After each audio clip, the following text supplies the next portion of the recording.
I realize I'm such a paper guy that I always shuffle my papers, and it must sound like. Does it? I watched myself and realized I better. I like paper.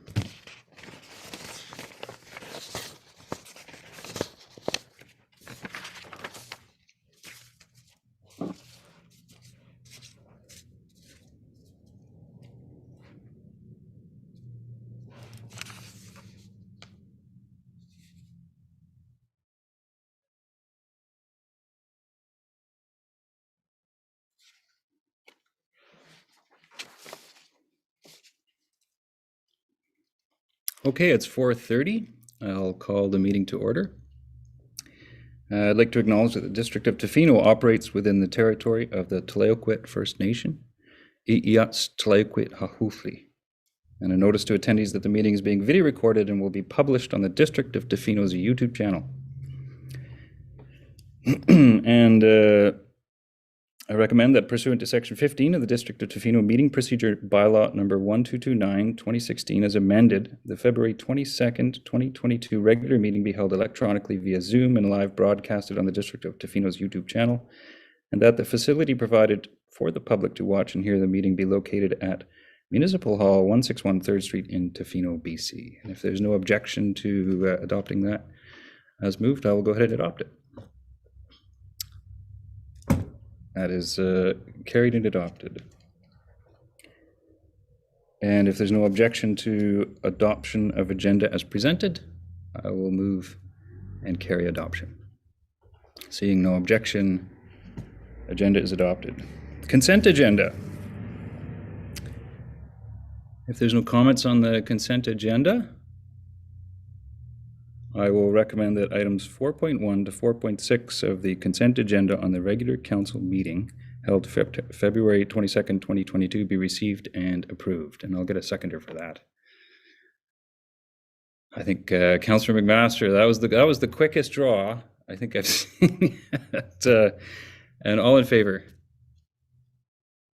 Okay, motion's carried. Seeing none opposed. Where are we here? Public comment on agenda items. Ms. Dempsey, do we have any public comment on agenda items? There we go.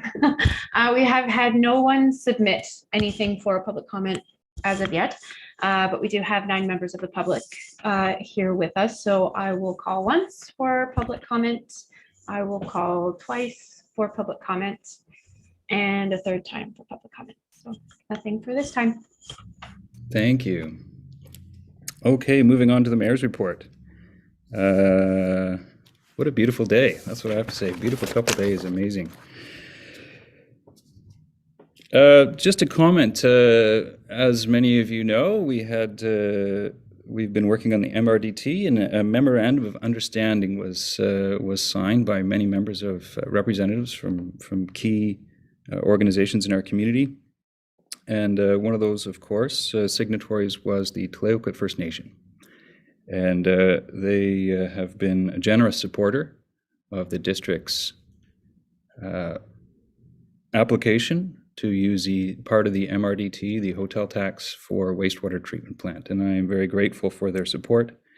And they've also agreed with other signatories we have all agreed with the other signatories to move forward together to lobby the province as best we can to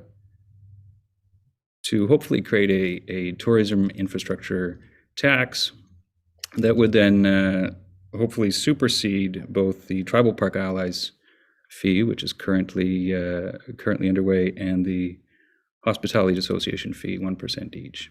And we look forward to seeing where that goes and working together. And until that happens, I would like to encourage local businesses to explore with the tribal parks, becoming Tribal Park Allies members and allies. There's some good movement on that front, and Tla-o-qui-aht First Nation, Tribal Park Allies have been working hard to work with businesses to make that both appealing and profitable.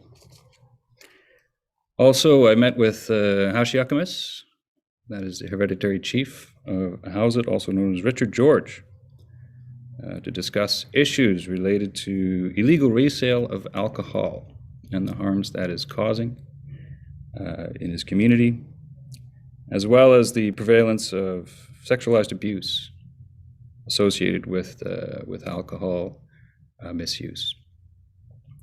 And I look forward to hearing more from Hospice in the coming weeks and months, and seeing how those issues are moved at a provincial and federal level, and to bring back to council any ways that the council may choose to lend support. That's all for my mayor's report. Delegations. I believe we have a delegation from Mr. Steve Bernard. Okay, so I'm just promoting Steve Bernard and Trish Malfair from the Tofino Heritage Museum. They should be coming up shortly.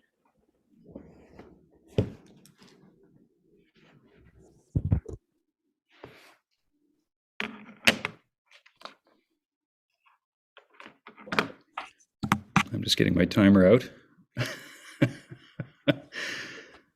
Steve's not going to go over 10 minutes, I'm sure, but I got to do that anyway.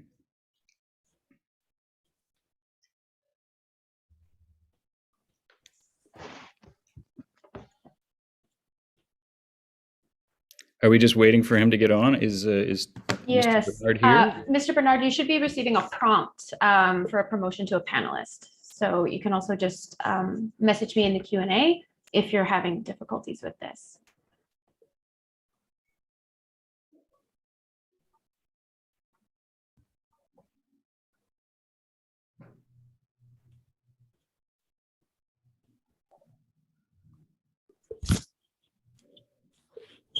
Is Mr. Bernard, is Steve responding at all?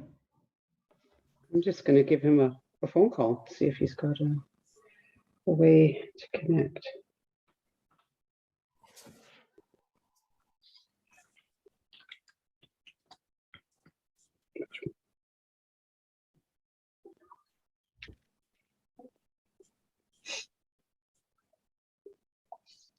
Hi, do you see your screen there? You should have an invitation to be a panelist that you click on.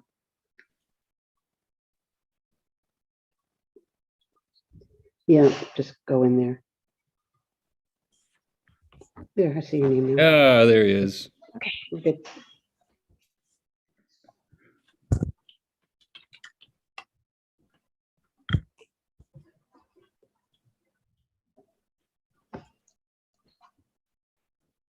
Zoom. One day it'll be nice to see everybody in the same room.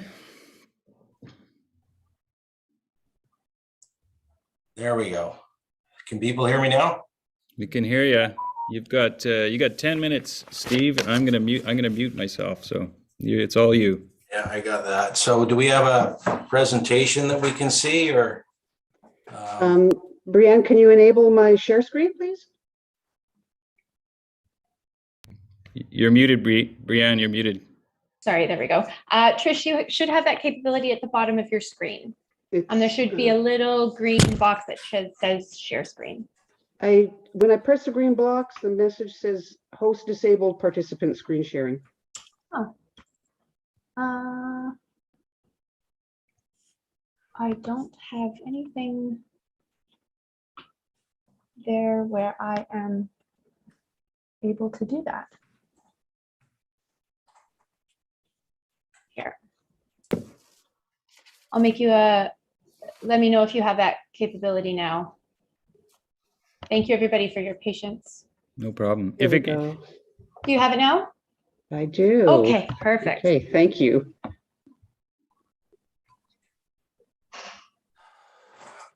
Can everyone see that?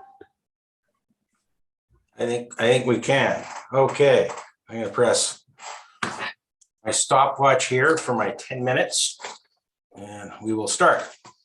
Okay, next slide, please, Trish.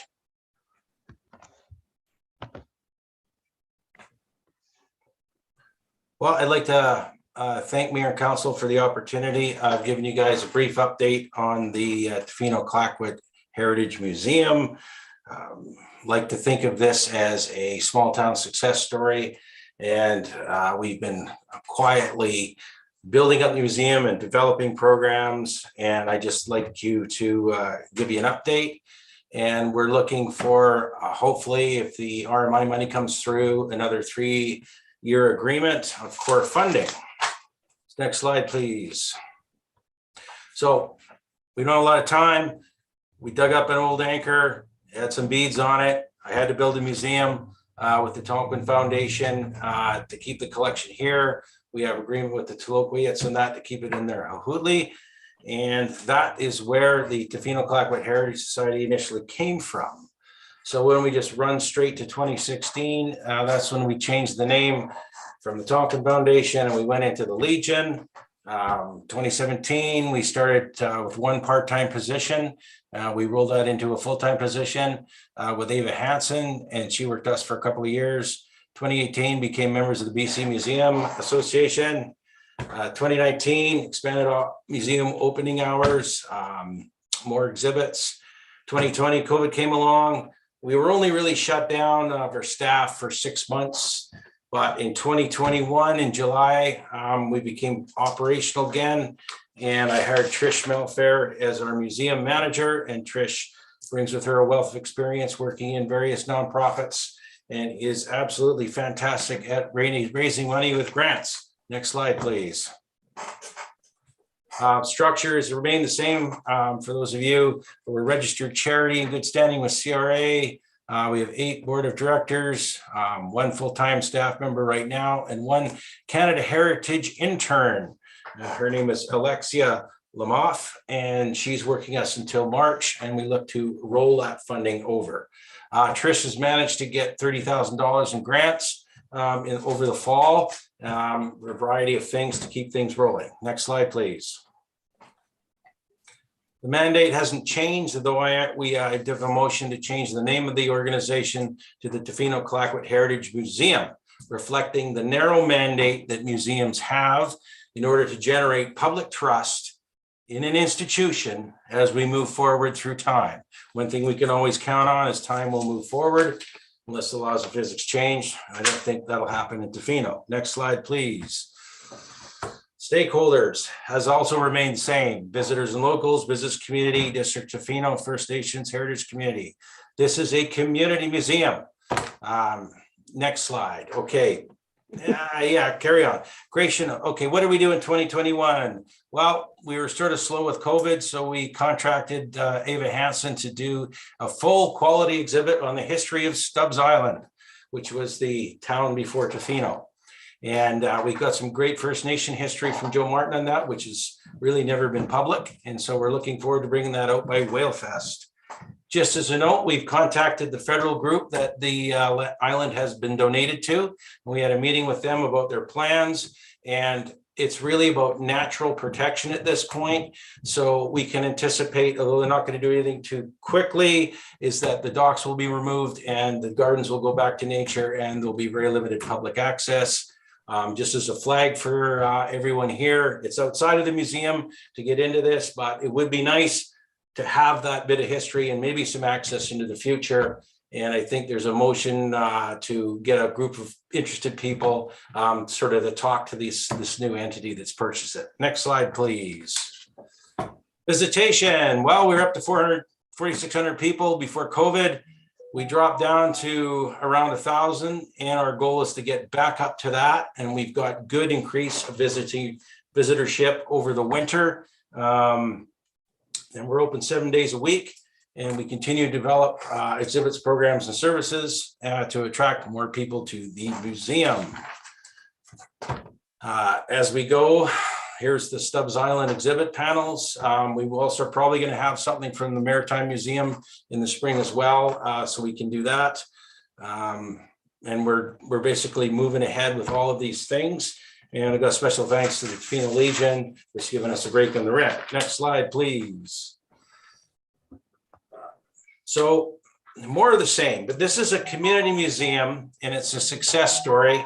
and it's based on incremental approach to this. I've been at this since 2003, working on this, and I tend to stay involved in this project, and I'm looking forward to just making it better and better.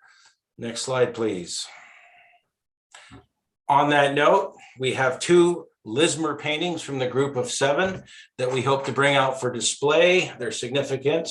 And in order for us to keep our insurance and everything going, we're going to beef that up, and we're looking forward to display those things shortly. Okay, so that's going to be neat to see. Next slide, please. Now, getting to the budget, the ask is for a 3-year agreement.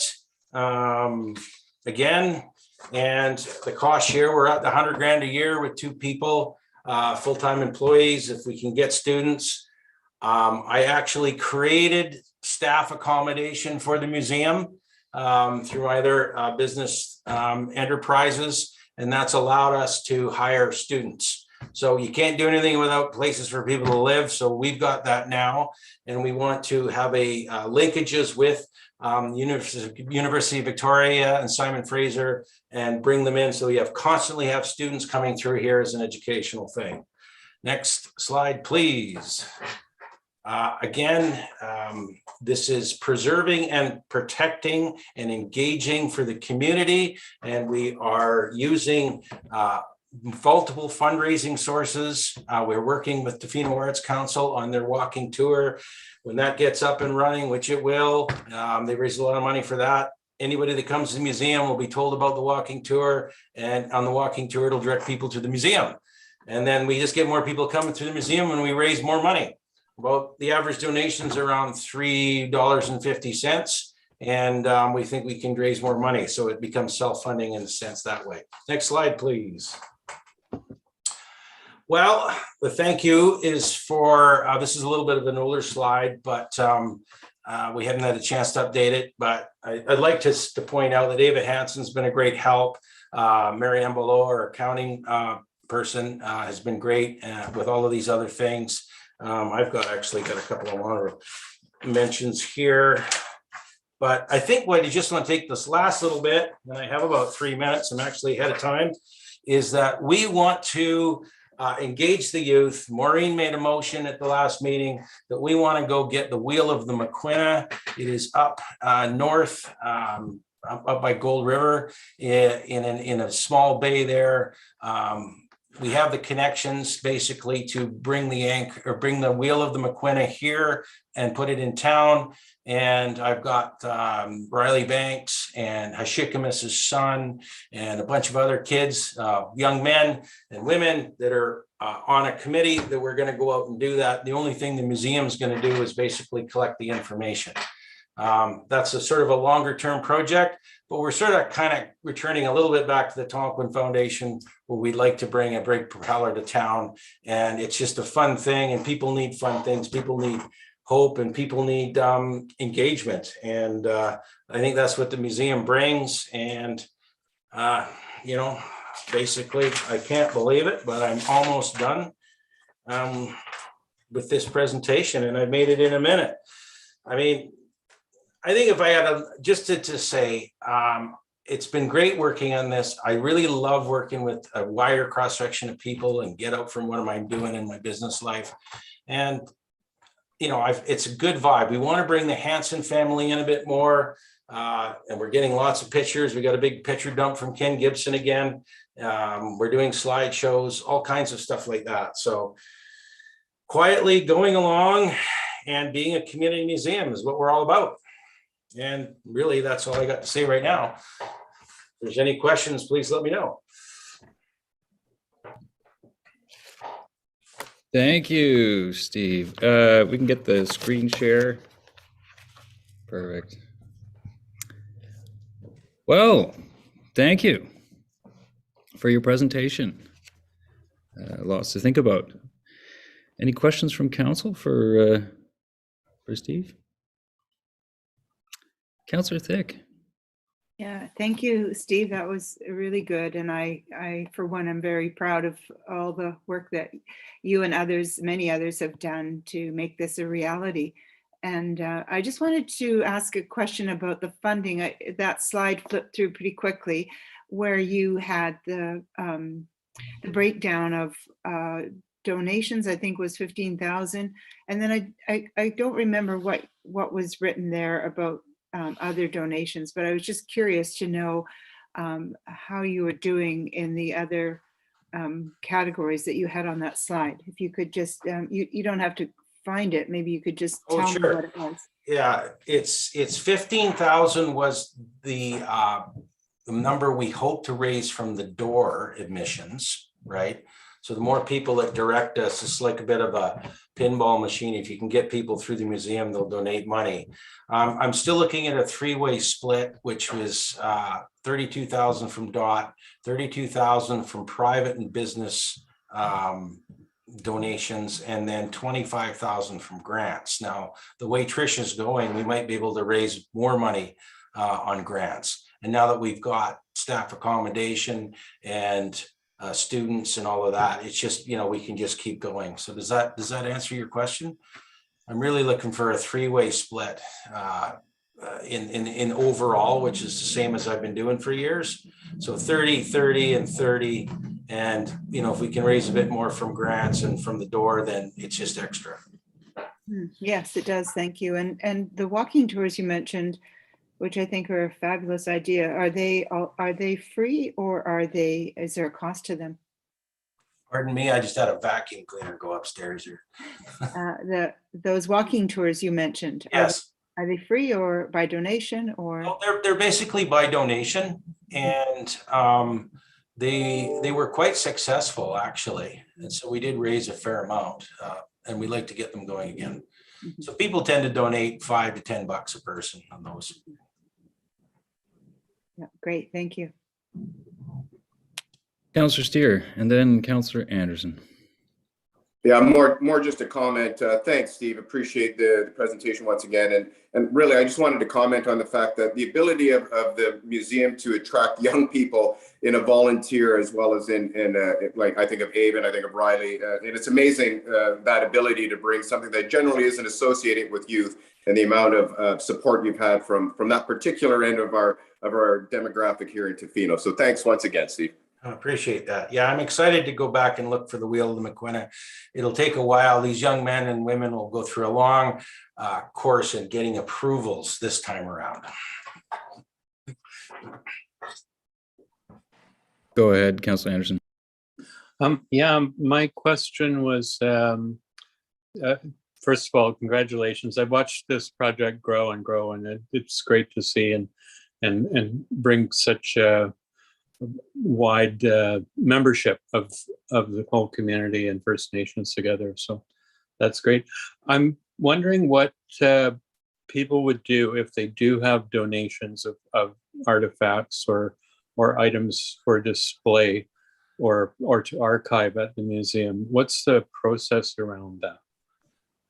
The process is to contact us, and we will write down basically an accession form and collect the information and make sure that the item is something that we can care for in perpetuity, and make sure that the person is qualified to give it to us and all that.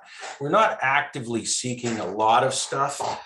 Pictures and things like that are really easy, but we have to think about keeping this forever, really. And so there is a process, and then it goes to the board. Okay. And then the board will make a determination of whether or not we want to accept it.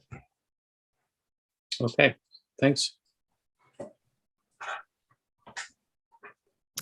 Thank you, Steve. I do have just a comment on the request for funding. I'm sure council can discuss this and staff can discuss this, but just a comment that in my understanding that the district's role in supporting local nonprofits is through the district grant avenue.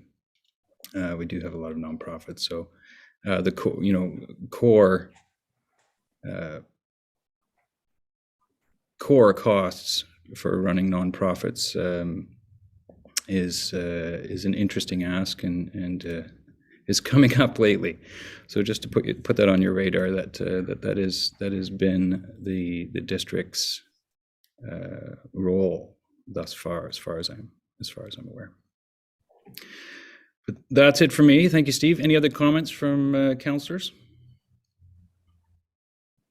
Seeing none, thank you again. Okay, thanks, guys. See you later.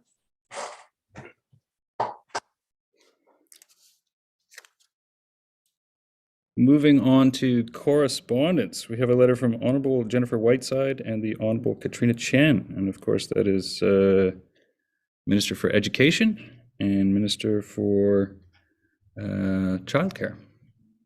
Any comments on this from Council? It really was just an information letter to inform Council that changes are coming within the ministry.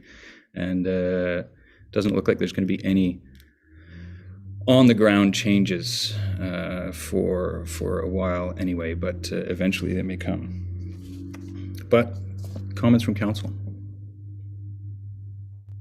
No? Okay, moving on to letters regarding care, 9.2.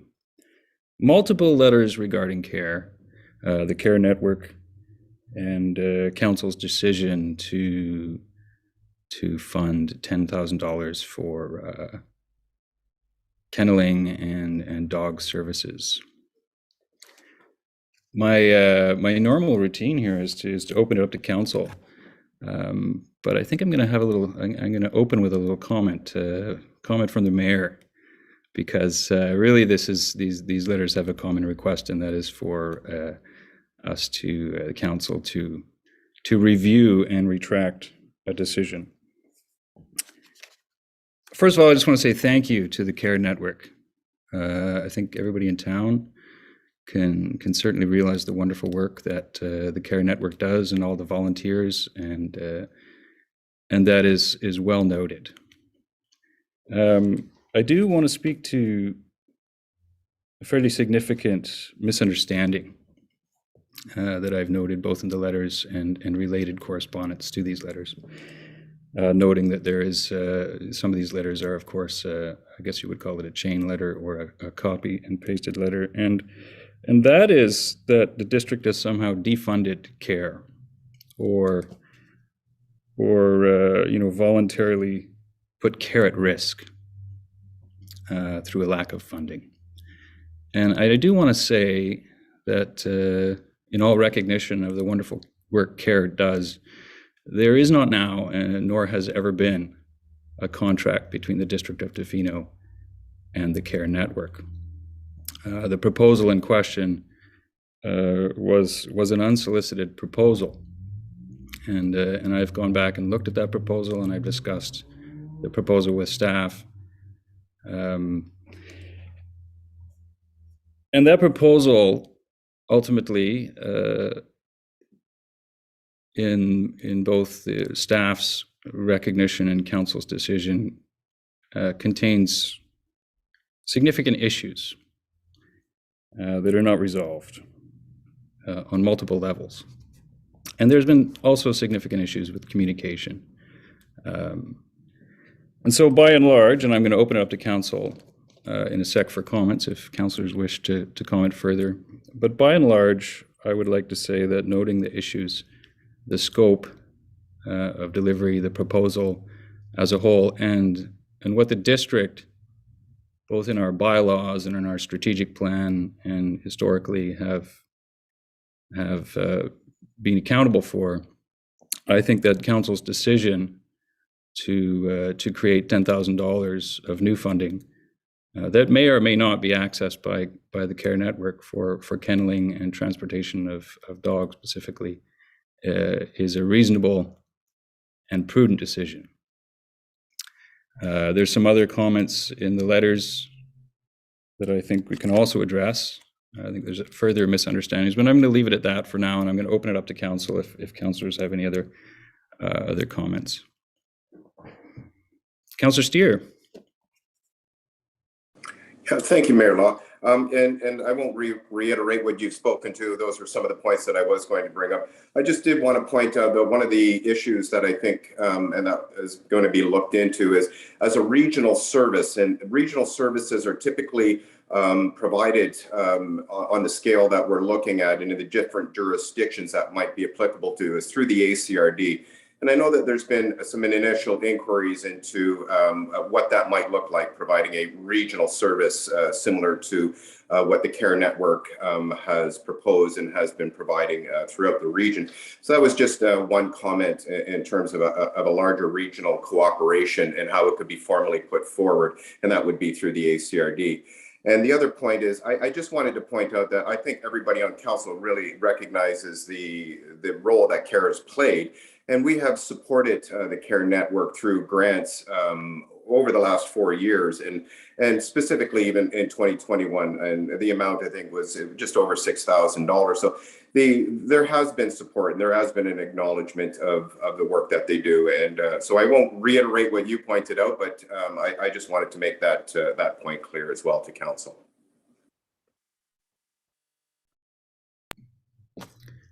Any further comments from council? Councillor Anderson. Yeah, I don't know if any of the letter writers know, or maybe members of council haven't been through a reconsideration of a motion that's already been carried.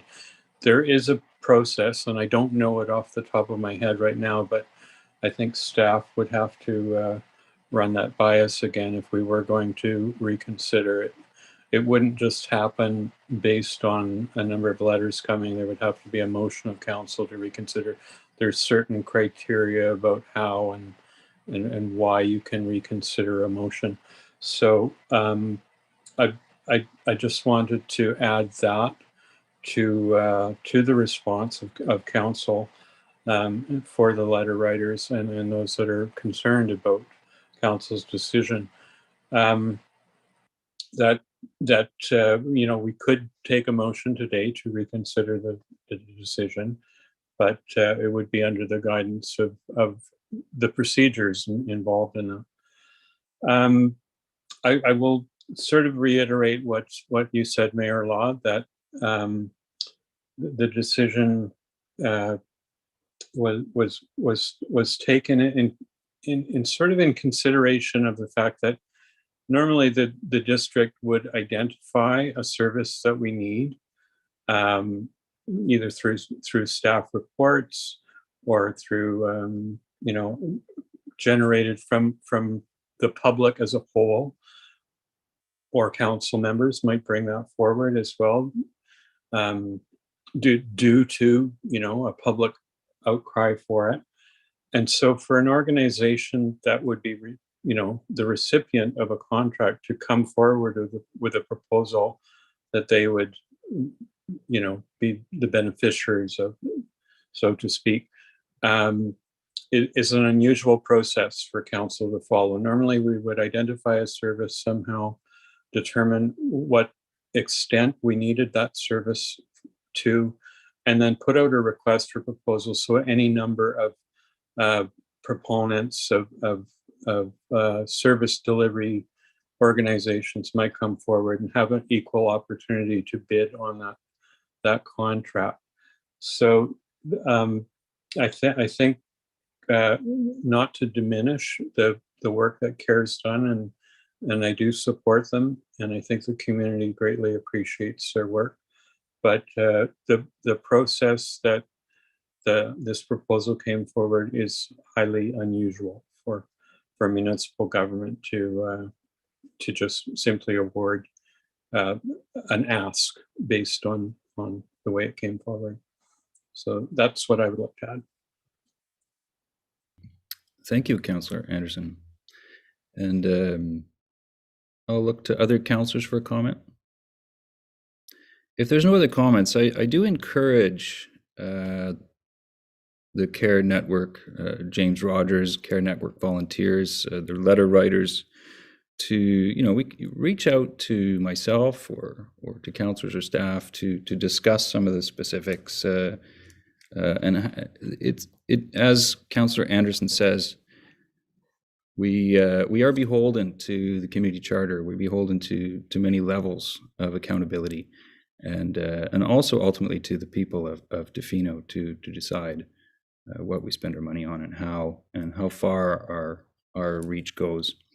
So those are some interesting things to talk about. Again, don't want to belabor the point. I think we can all agree that the CARE network was very valuable work, and I certainly hope that the District of Tofino can continue to support the CARE network in many ways. Moving on, I believe we have presentations and reports. And a big one, wastewater treatment plant project update. We have a report from Infrastructure and Public Works. Mr. Work. Good evening, Mayor and Council. This evening, I'd like to take Council and the public through the latest program update on the wastewater treatment plant, which includes quite a bit of detail about updated cost estimates with Council's concurrence would form our new submission to the province as we move forward with an amendment to funding so that we can get the assurance that we have the funding to move the project forward towards construction. Today, I'm joined by, of course, the colleagues and staff here. And the CAO will take some questions, I'm sure, as it relates to some of the latest conversations with the higher levels of government, as well as the CFO and the CAO might be weighing in when questions come from Council about finances.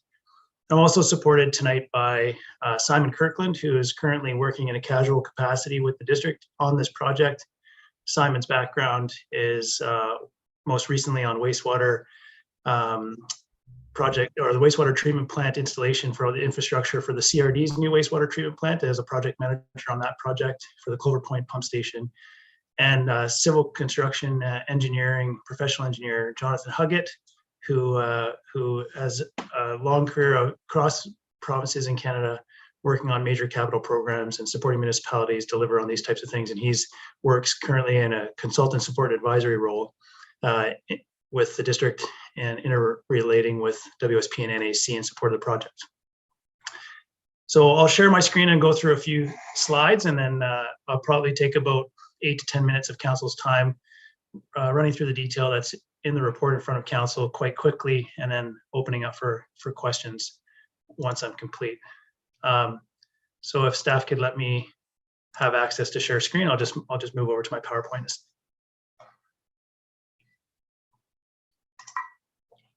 Great, thank you.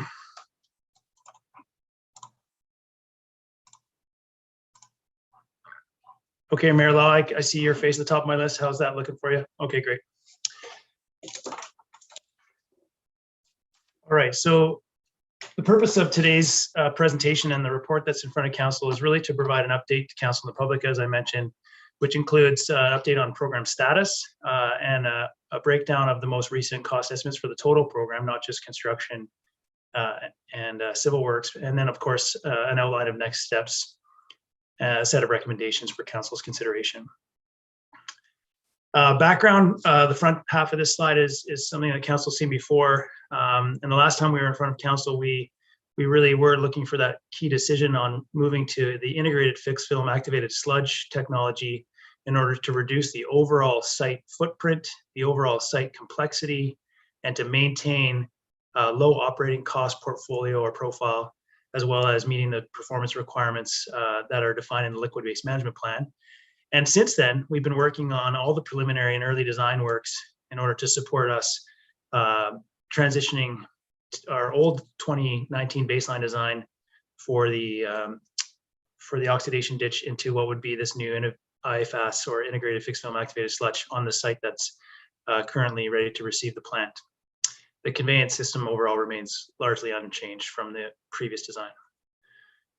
So jumping right into the good stuff, there's a table 1, I think, in the report for Council that breaks down the cost, and I'd like to just review this so that everybody hears it from me. So what we've done here is we've sort of broken it out in chronological as well as phased handfuls. So where we're currently continued through the design process, having to redesign the configuration, site equipment, and layout of the site to house the new IFAS technology, we require continued funds to support that, to where we would complete the design with monies for WSP, as well as NAC to support both the design and the planning required to move towards construction. Council should note that this also includes some of the planning and the work that is required to negotiate and to settle on a finalized stipulated sum contract. So those have been incorporated into these numbers. With the successful completion of the design phase and the planning and contract negotiating phase, we would move into construction. And it's currently proposed with the breakdown that's before council in the appendix detailed by construction divisional costs. A construction of the wastewater treatment plant is estimated currently at 49.2 million, and the conveyance system and the outfall construction at Cedar Street outfall total out to be 16.9 million. And these numbers include contingencies and considerations for escalation material costs, as well as COVID and different types of supply chain risks that both the contractor and the engineer are familiar with as part of working on different civil engineering projects across the country. The owner's engineering costs to provide that function during construction is also included in here in program costs, as well as the project management, which is made up of a proposed District of Tofino small staff group team, which is outlined in the report, and I'll talk about it in another slide, as well as the contract administration and any external consultants to support the construction phase itself. And then finally, we would be completing construction and moving into that commissioning of the plant, which would be requiring a different type of engineering support to make sure that all those systems are worked up properly, supported by the contractor and the engineering teams. We have contingencies embedded in the wastewater treatment plant construction, as well as the conveyance numbers. And we're proposing that when we roll that up, we add a program contingency of 10%, which we've thought about quite a lot. And there is some judgment here, of course, on how to set the number. But because we have what is close to a Class A proposal or arguably a Class A proposal on the conveyance and the outfall, which is 16.9 million, and right about that Class C estimate for the 49.2, with different contingencies across different divisions outlined in the annex, we feel that a 10% contingency overall for the program, which covers different functions, of course, including engineering and design supports, as well as project management, that is a reasonable total, which brings the overall program between now and the commissioning completion to 77.55 million. There are, of course, inherent risks of any project, large and small, and consequences, probability, and severity, of course, are tailored to each different project. But I did want to take time to go through these even quickly with a little bit more detail contained within the report, where we've summarized and suggest that one of our main risks, of course, is well understood and known by council, is that we still do not have funding approvals for this newest and latest project, which seeks to minimize costs and bring the project into a reduced cost construction and viability window with reduced construction costs when compared to the 2020 RFP proposals, which put the construction civil works at over 80 million just by themselves. So funding approvals is probably the calling card risk at this time. And then the other risks that we carry are allocated with some relative qualitative rankings, which is quite high level. We do want to closely control our contract and construction costs, and we would do that through a stipulated sum contract. We do, of course, want to make sure that we staff the project team so that we have dedicated professionals that are working on this project on a daily basis, which is what the project will require, even just from the staff levels, to make sure that we can coordinate the construction activities within our community in a way that reduces the impact and issues with the public. That includes everything from transportation coordination, signage, communications, issues management with the public, and noise and construction management practices that we work closely with the contractors. All the administration, financial, invoicing, and various things that come with a project of this magnitude. So the staffing is considered a high risk right now because it is currently informally and incomplete. We do want to maintain a high quality design, and we are working under time constraints in order to get construction started as early as possible. And we have to be very mindful and careful that we have a thoughtful and well configured design so that it does prove out to have the lowest possible operating costs and the highest possible performance to meet all of our requirements in a way that can carry us through the life of the facility.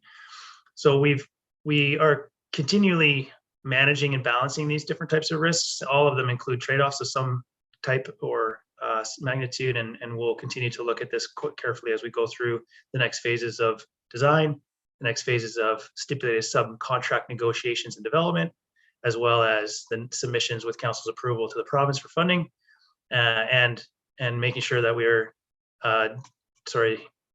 stepping through a longer list than this, but stepping through these types of risk mitigations to make sure that we reduce risks within acceptable thresholds.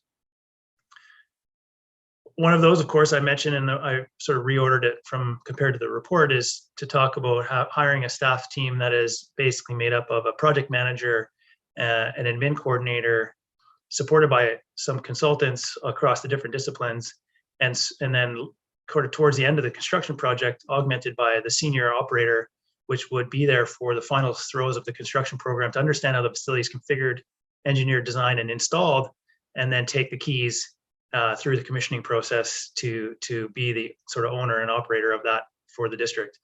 So we wanted to build in that type of continuity where we'd have the operator be on the ground, understanding how the infrastructure is built, so that when it comes to fixing it, they're very well informed, and then being there to lead the commissioning process with the engineering and contractor teams to take ownership of the plant. So this essentially results in us hiring 2 new staff people, first starting with the project manager as soon as possible, and then augmenting towards the construction start window for the admin person so that they're on the ground once we are up and moving towards construction or in the earliest throes of construction, and continue with our contractor supports. We sort of dived a little bit deeper into the costs associated with all activities that would happen between now and construction start, which is of course a separate approach to funding and a really important next step phase of the project. So excuse the decimal places in the millions of dollars construct here, but essentially what we've broken out here is what are the discrete costs to get us to construction. And this is helpful for us for planning for financial purposes. It's helpful for our submission to the province, and it's helpful for us to talk about what options we may have when it comes to funding. So we've got the WSP continues with their design. We have the NAC contractor support because it's an integrated design and development model. We have the staff costs for that project manager and the administrator, of course, only being hired right before construction starts. Some costs for engineering consultants, legal costs to develop the contract, which is not uncomplicated. So we do need quite a bit of legal supports there.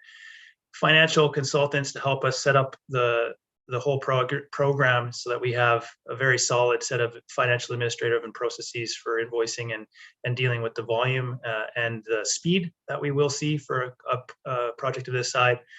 And then having the right commercial or contractor procurement supports in place with a bit of contingency for these types of soft costs. This is the number that we've identified as required to get us from here until construction start. The timeline is one of my last slides before I shift to recommendations. So if we were to submit our funding request for the province, I think we would be on a best case scenario for a response in and around the 2 month to 2 month plus timeline. We would be looking to get our contract signed in around the same time as soon as we had the green light for funding. And our detailed design would finish right on the tail of that. We don't need to be finished detailed design necessarily to have a signed stipulated sum contract, because some of the fine tunings that last 5 to 10% won't change much on the price, but we'll just make sure that all the T's are crossed and the I's are dotted on the drawings as well as the designs of the plans. And then we would look at jumping headlong into construction, potentially starting with some works on the conveyance side if that was deemed most practical to mobilize. And then we would be working with the conveyance system and the wastewater treatment plant constructions, which are kind of 2 civil different construction projects, in a way that hopefully reduce costs and were as complementary as possible, noting that some of the fill material that we want to take out of the wastewater treatment plant site could be used as backfill once the pipes are in the ground for the conveyance system, and those types of opportunities should be explored and taken advantage of wherever possible. We would look at a 24 to 26 month construction window, and commissioning would put us into the early fall 2024 with an in-service date around that same time, as long as commissioning went well. And we would be looking at finalizing warranty claims, or at least the first period of the warranty claims, probably that next summer. So lots to do. Somewhat anticlimactic timeline when you think about how long a lot of people have been at this, and thinking about another 2 years after we get started on construction, which is obviously a hill to climb still, but that's based on the latest wisdom and planning elements that have taken place with NAC and WSP as well with staff. The recommendations that are outlined at the beginning of the report are cut and pasted here to this slide for council's consideration. And the next slide is just the questions. And so I'll leave this slide up here because it may form part of the discussion or influence the next questions. And I'll just maybe quickly read them out, just because I guess I'll probably stop sharing screen and have to get off this page for us to have a meaningful discussion where we can see each other's faces. So the first page of the report, as well as this slide, talk about the recommendation that we would move forward with that funding request. The second recommendation, the bullet, is to allocate $920,000 in order to keep going and get to the construction start window. And that last one is to look at the staffing model and move forward with that with council's permission. Those are obviously summaries of the detailed bullets here, but I'll allow the conversation to take place and stop sharing and take council's questions. Thanks for your attention thus far. Thank you, Mr. Work. I imagine there's some questions from council. Or maybe I'm wrong. Councillor Steer, Councillor McMaster. Great. Thank you, Fraser. Appreciate the amount of work that went in, and thank you for laying out sort of the steps to move forward, articulating the risks and the uncertainties, and quantifying it was very helpful. Of course, it never leads us to, well, I will admit that it didn't alleviate all my anxieties, but it was helpful to have them articulated.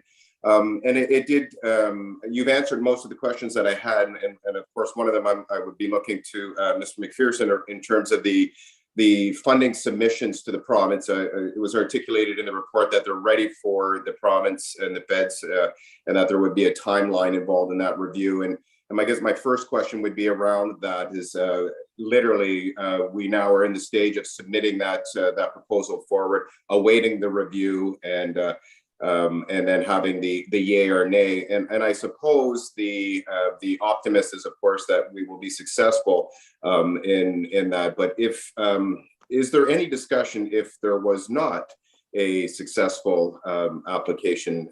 Because I think we're still not quite at the level of funding that we would need. And so I guess my question is there a plan B at this point, or we just charge ahead with plan A and hope for the best? And then I'll have a follow-up question for Fraser.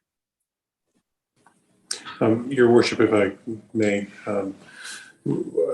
I feel like we're well beyond plan A at this point already, but with that aside, we have since getting some sticker shock in these COVID years are a blur, but sticker shock in the summer of 2020, we've been engaging on a frequent basis with our funders. And as I've explained to council before, the funding window is through the province, and they in turn assist us by communicating with the federal government. So those discussions have been ongoing. We were in a bit of a chicken and egg for quite a while here, where we didn't know what we were asking for. We didn't know how much we were asking for. So as this report, was drafted, and once we had the numbers that we felt like people involved in the project could stand behind, we accelerated those discussions with the province, had a meeting with the province last Friday, and on that basis, we've now commencing written communication about here's what we need. All indications from the province in terms of trying to find ways for more money for this project have been very positive. We continue to get pretty good feedback. They appreciate that Tofino, this is an insanely large project for a town of 2,500 people. And there's an appreciation for that in the provincial government, and there's support for more dollars for this project. So we're optimistic that there's more money out there. In terms of, plan whatever letter in the alphabet we're at, if this fails, I don't think there's a project without continuing cost sharing. And our message to the province over and over again is the $16 million that we have committed to borrowing is a big challenge for us. We really can't go beyond that responsibly and be able to, without disenabling, if that's a word, future generations from being able to make decisions about infrastructure that are going to be needed by this community. So that's kind of where things are with respect to exploring, again, positive, with the caveats that we don't really have an application, but we've now got a number that we're talking about with the province. And through the mayor, thank you, Bob. Through the mayor, may I have a follow-up with Mr. Works? It was, and I think you may have clarified it when I started doing the math, but in the report, there was table 1, which you had outlined the program remaining costs, which totaled with contingencies 77.5 million. And then in the Appendix A, there was the detailed capital costs that had been laid out, and there was an estimate was 66, roughly just over 66 million. I think when I did the math, I figured out that where the extra 11 million came in. I think I did the math in my head, and I just my question was a little clarification, which I think you did, and then the figure that we would ultimately be submitting to the province would be that 77 million amount. Would I be correct in that assumption?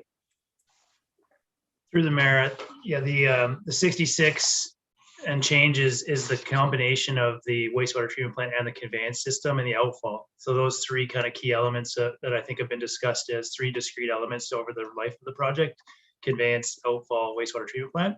So that 66 is the total construction cost to do all of that. And then there's the soft cost, management design and commissioning, that kind of thing that adds up with the contingency to that 77.5. So the CAO and myself will be, and the CFO will be working with the province to find out how they want those types of numbers articulated or substantiated and formatted so that they can move forward. And I think it is the intent to move forward with that table 1 total for the largest number as we go forward with our funding, unless I'm mistaken from the CIO. Yep. Thank you. Councillor McMaster, go ahead. Yeah, thanks, Fraser, for that brutally honest report. I think my questions for the CAO, this is a pretty hefty sticker shock, as you say. I'm sure once we talk to our prospective partners, TFN and Parks Canada, it's going to be a shock to them as well. Where are they in our game plan for talking to them as to contributions from them? And the second part, which Fraser could jump in if he needs to, if they were to balk and say they're not going to participate, would we have to do redesign? So can I answer Fraser's part instead? So certainly both TFN and Parks Canada are aware of the issue that we had and that we're trying to reduce costs. We have not communicated to them where we are yet with costs. The idea with both Parks Canada and Tla-o-qui-aht Nation were that they would be participating in the local portion of the cost, and that's the $16 million, and we'd be doing that on some proportional basis that we'll negotiate. So it may be that things haven't really changed, subject to us being able to hold firm to our $16 million number as the local number. So we think that that's all right. I'll take a stab actually at the second part, which is if we were to find, I think it's very unlikely that either TFN or Parks Canada would not be interested, because they both recognize that they need to be treating sewage, and the alternative is to go it alone. So it's a few $1 million versus what we're learning is many millions of dollars. So I think that they would continue to be on board. if for some reason they're not, I don't think that we would redesign. It's just, it's for either of those two entities.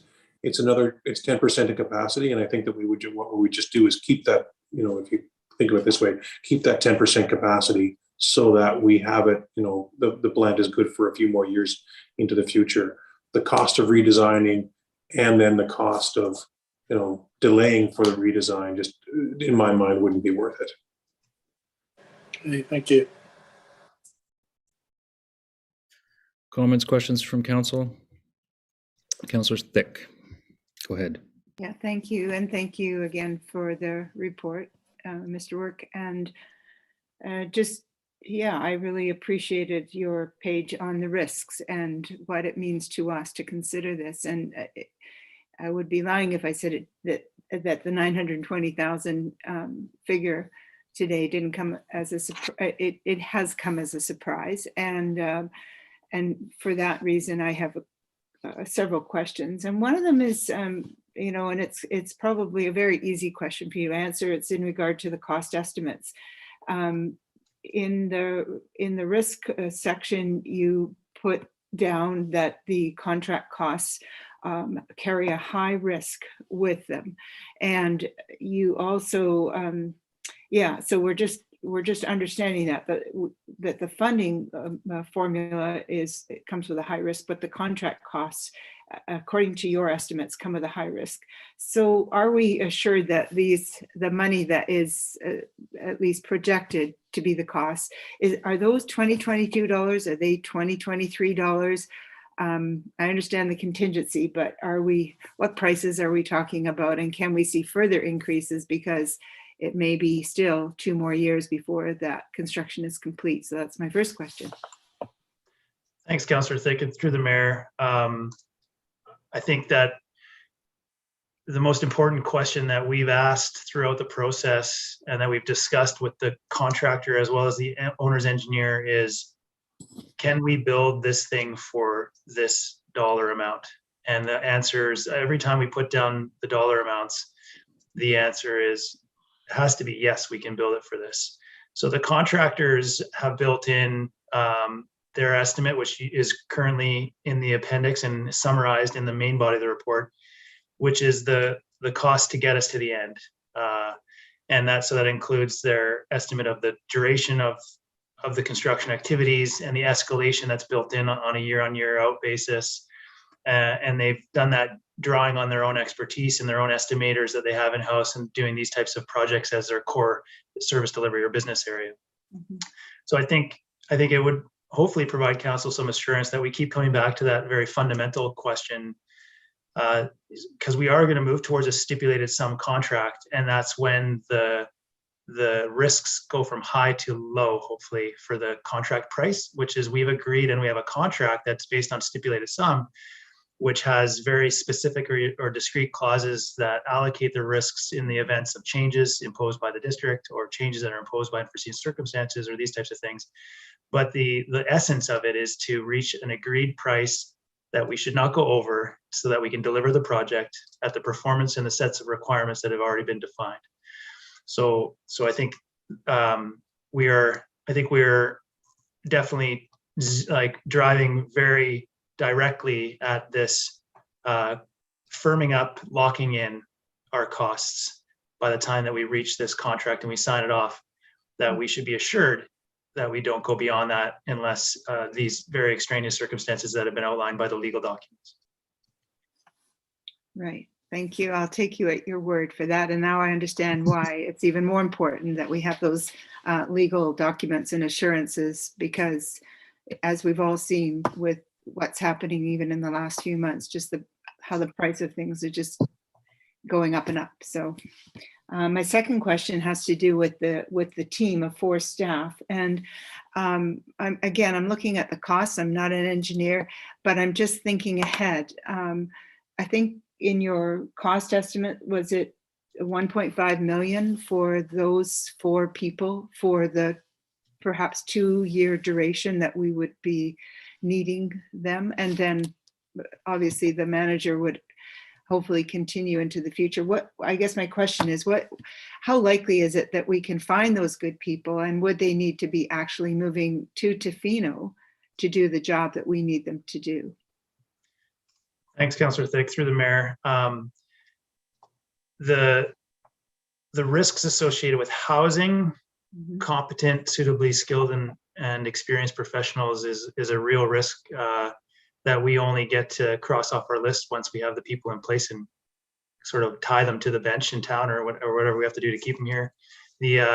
So it is going to be a challenge for us to find the right staff. In some cases, we're benefited by, there's some people that are in our midst that currently live here that have at least reasonable housing for the near term and have some experience in these areas. So I think for us, it's kind of a unique recipe for each one. So let me just break it down if I can. So for the project manager for the wastewater treatment plant, we would be looking with someone that had skills in wastewater treatment plant construction and operations, would preferably, as well as working with the municipality or having some at least contracting to municipalities in the past, that kind of thing. The clerk is likely a potentially easier person to staff, and we would be looking for a highly organized, detail-oriented person that could potentially take all this on and learn. They don't necessarily have to understand anything about the technical aspects of the project, just that they need to be able to keep documentation in order to keep it moving and help get things in front of the right people that need to sign it. So we may have a bit of an easier time staffing that person, those are the two positions that we're aiming for 2022. The other position, which is the third of the three planned staff people, we are looking for probably a level 3, which is a BC sort of water and wastewater designation for qualifications to operate a complex machinery plant like a wastewater treatment plant. And we will not find that or be able to skill somebody up in the time that's required. So that will be an imported staff person that will either coincidentally move here on their own and just want to work here, or we're going to have to find and bring to Tofino, which I think is likely the case, the latter. So the level 3 operator and they're hard to find across the province. So we're going to have to do a fairly comprehensive recruitment strategy for that individual and hope that we get a good person in the right time to come to our community and help us introduce this technology into operations and be a staff person that would be then responsible for operating and be our representative on the ground every single day, that would work closely with the utilities group that's currently in my staff. The consultants that are that kind of different colored block on the side, they're remote workers, and we don't need them to live here. We just need them to be on Zoom and to do the heavy lifting from wherever they call home, and for the most part, and visit us when we need them to visit us. So I feel pretty confident. So I think I agree, and I hear the concerns and the challenges with getting these people in place. The financials right now are sort of architected on us being able to execute on the timeline that I've sort of labeled in that slide deck and the report. But we got to move on it right away, because if we get the funding falls into place and that goes click, and we get this design finishing in the next couple of months, we need to have that horsepower and sophistication in District of Tofino uniforms in order to be successful, which is why I labeled that high and why we're asking in this report to move forward with that. I think the staffing is excruciatingly important. From all of my professional experiences, I would stand on any soapbox and scream this one, is that it is very, very common to understaff projects of this size, and it is very, very common to suffer the consequences. So I think what we want to do is we want to honor that large capital construction project of complexity that's going to touch neighbors and the town, and it's going to have large machineries and trucks and noise and all this kind of stuff that's going to happen. It's going to have lay down areas that are going to be in places that people hate them, and there's going to have to be discussion and engagement and talking and solutions and issues resolution. All of that takes time, takes effort, and takes staff to do it. So, and we want to have our staff that has our best interest in heart working on this as a full-time endeavor every single day, so that we don't lose opportunities, miss things, and really find ourselves in a frustrating position where we could have otherwise had that harmony that we seek. So I think this is the minimum complement of staff that we would need to do that, and we need to get on top of it pretty quick. Thank you. I had one further question, if I may, Mayor Law. And that has to do with the gap between what we see now as the bottom the 2022 projection for the this wastewater treatment program in the range of 77 million. And I don't know where the figures stand exactly because we weren't given those today, but am I right in assuming that it's around the $60 million mark if the province and the feds come forward with their previous promise, and then we add the 16 million from our own community? Is 60 about what we might have in hand if we put those three partners together? Through the mayor, if I understand correctly, I think, is there also, or maybe I'll ask a question back. Are you talking about money spent to date, or are we just talking about if the province and the feds come back and they are able to support a funding to the maximum where our contribution of 16 million doesn't change? Yeah, I'm just seeing that there may be as much as $16 to $20 million gap, even if we put all of our monies in together. Am I right in assuming that, or are we closer to the mark than what I'm seeing? And if I may, yes, that's, I mean, my math on this is that there's about a $21 million gap at this point. That we are in conversations with the province and through them, the feds, about closing that gap for us.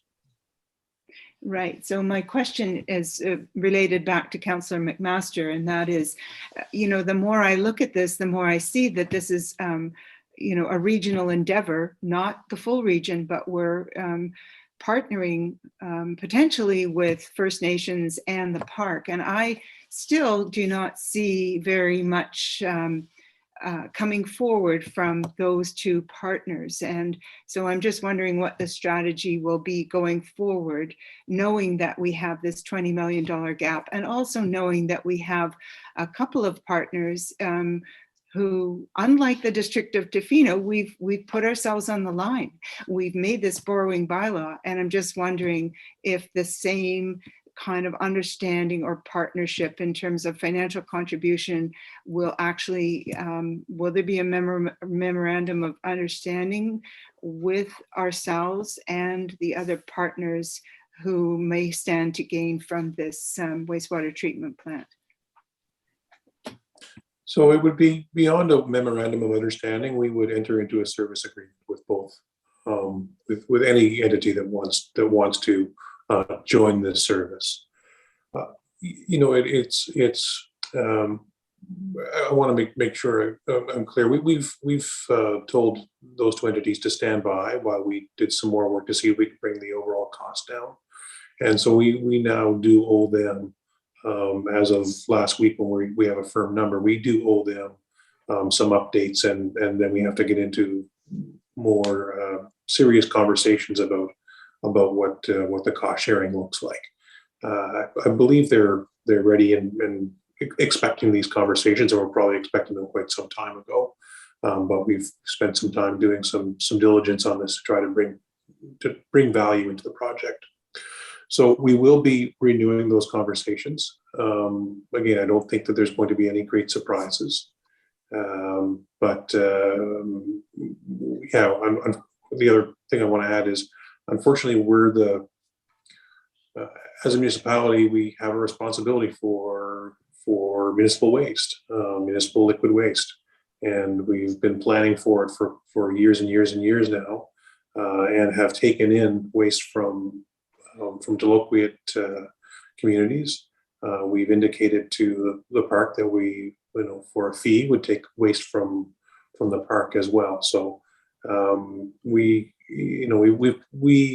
found ourselves very much in the middle of it because as a local government, it's a responsibility that we have, and we have then the opportunity to bring some other funders, some other partners into this, which is certainly has an environmental benefit, if nothing else.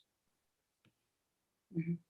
Yes, thank you. I just felt that at a time like this, I could not stand by and not ask those hard questions, because if we're asking our District of Tofino taxpayers to go to bat and to put this money forward in good faith, then I just feel that it's also a question for our partners. And so I think I would be remiss if I didn't ask that question to you today. So thank you for your comments and your answers. Thank you, Councillor Anderson. Yeah, I just, my first question, and it maybe it was pointed out in the report, but I didn't quite understand it. The 920,000 or 0.92 million, the soft costs that are pre-construction, are those captured in the final total of 77 million, or is that over and above?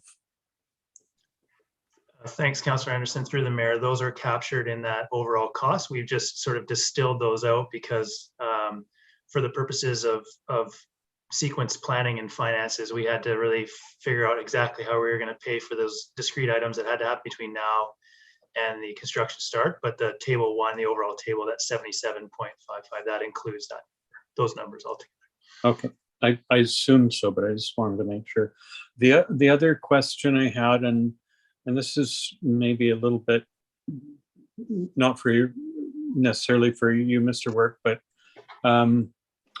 just on the debt servicing, we would be borrowing 16 million approximately. That's and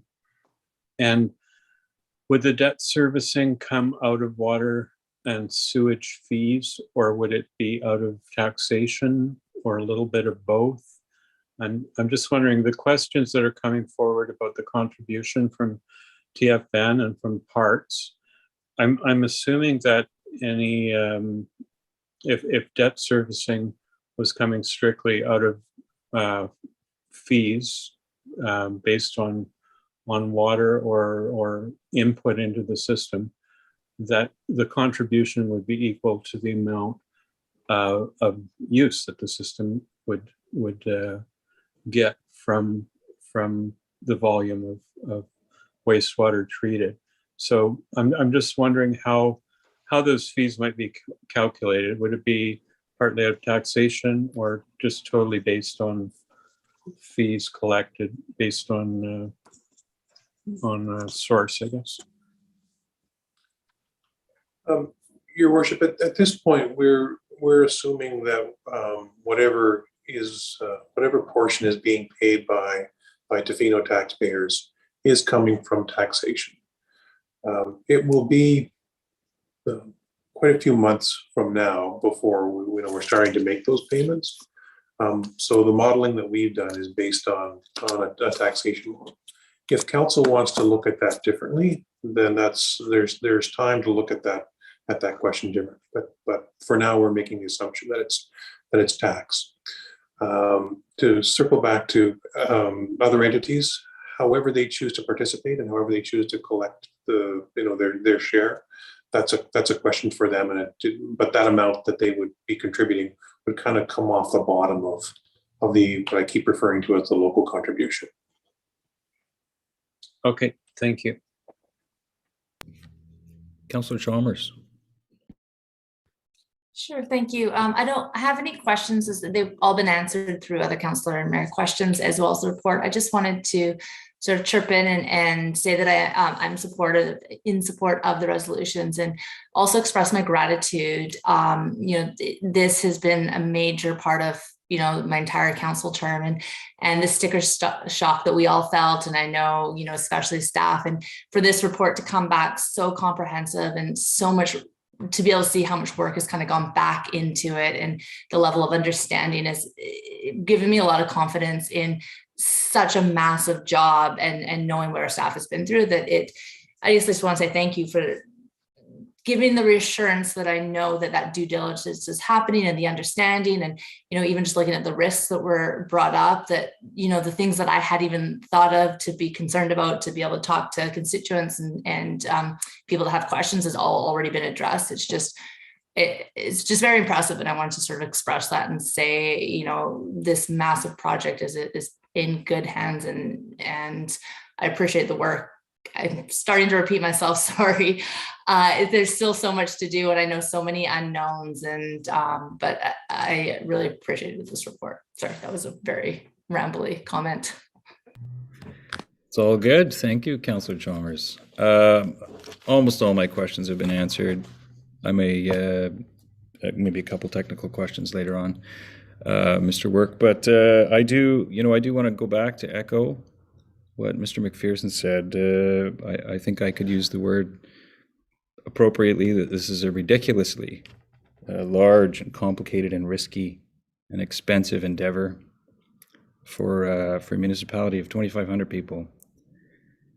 We've been amazingly lucky to have Mr. Work and Mr. McPherson and a council that has put a tremendous amount of time into this.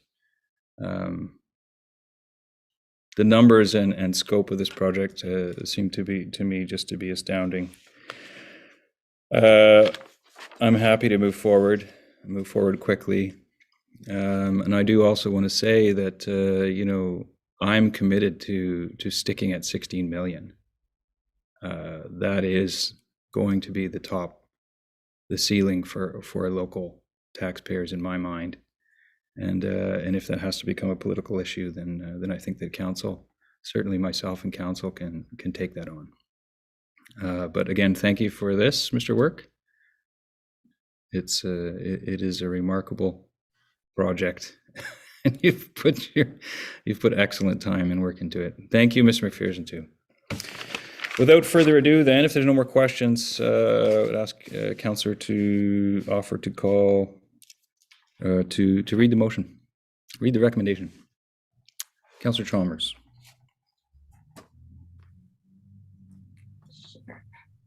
Okay, I'll move that staff be authorized to continue to engage with senior government funding agencies regarding financial support per the WWTP project financial estimate as outlined in the February 22nd, 2022 report, council titled Wastewater Treatment Plant Update, February 2022, and that up to 920,000 from existing funding commitments and municipal reserves be allocated to support detailed design and pre-construction project planning activities the wastewater treatment plant project, and that staff be authorized to proceed with staffing of the wastewater treatment plant project team as outlined in this report and subject to approvals of the 2022 financial plan. Seconded by Councillor McMaster. Any further comments? Seeing none, all in favor? None opposed, motion is carried. Thank you. Moving along, zoning amendment bylaw number 1286. We have a report from Community Sustainability. Mr. Thick, nice to see you. Good evening, Mayor and Council. I'm just going to be sharing my screen. I have a very brief presentation related to this report.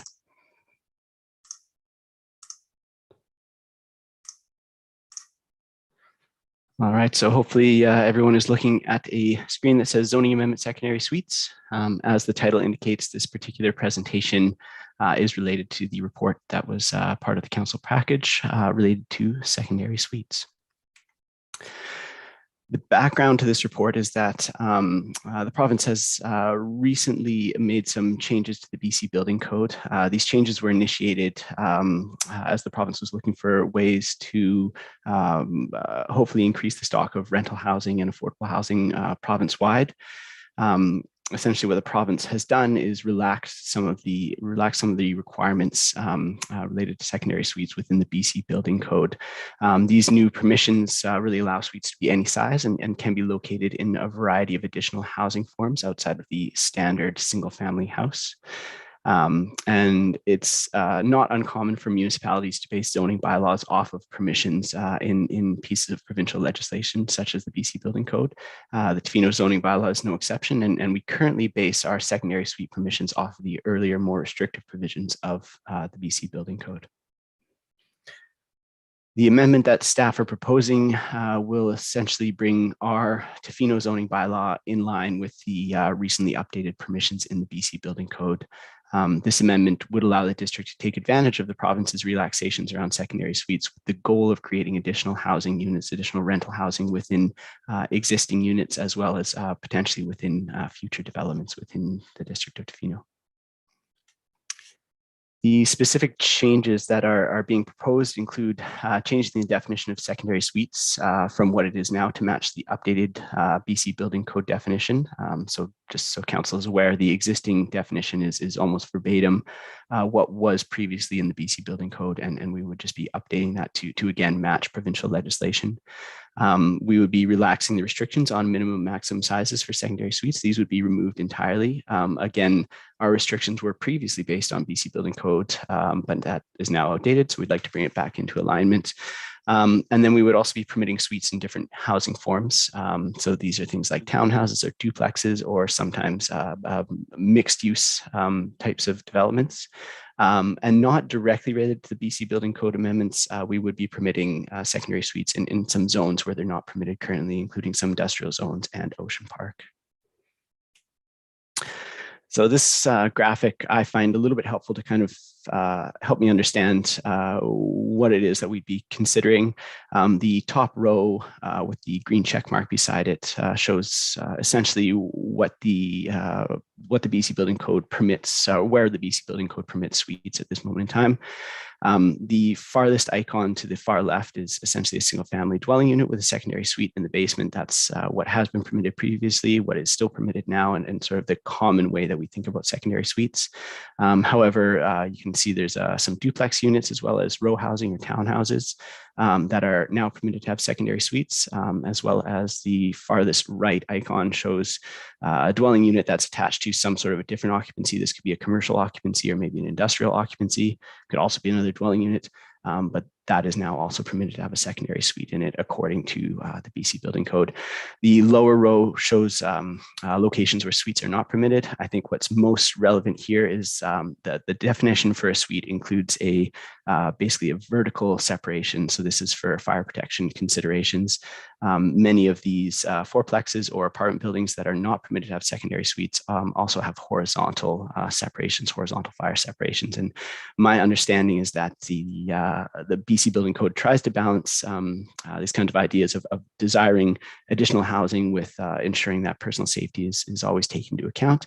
And at this time, they are recommending that secondary suites are only within dwelling units that are separated continuously with vertical fire separations. So that's why things like apartment buildings or fourplexes or up-down duplexes are not permitted to have secondary suites within them. That brings me to the end of my presentation. If there are any questions, I would be happy to answer them. Thank you, Mr. Thick. Questions from council?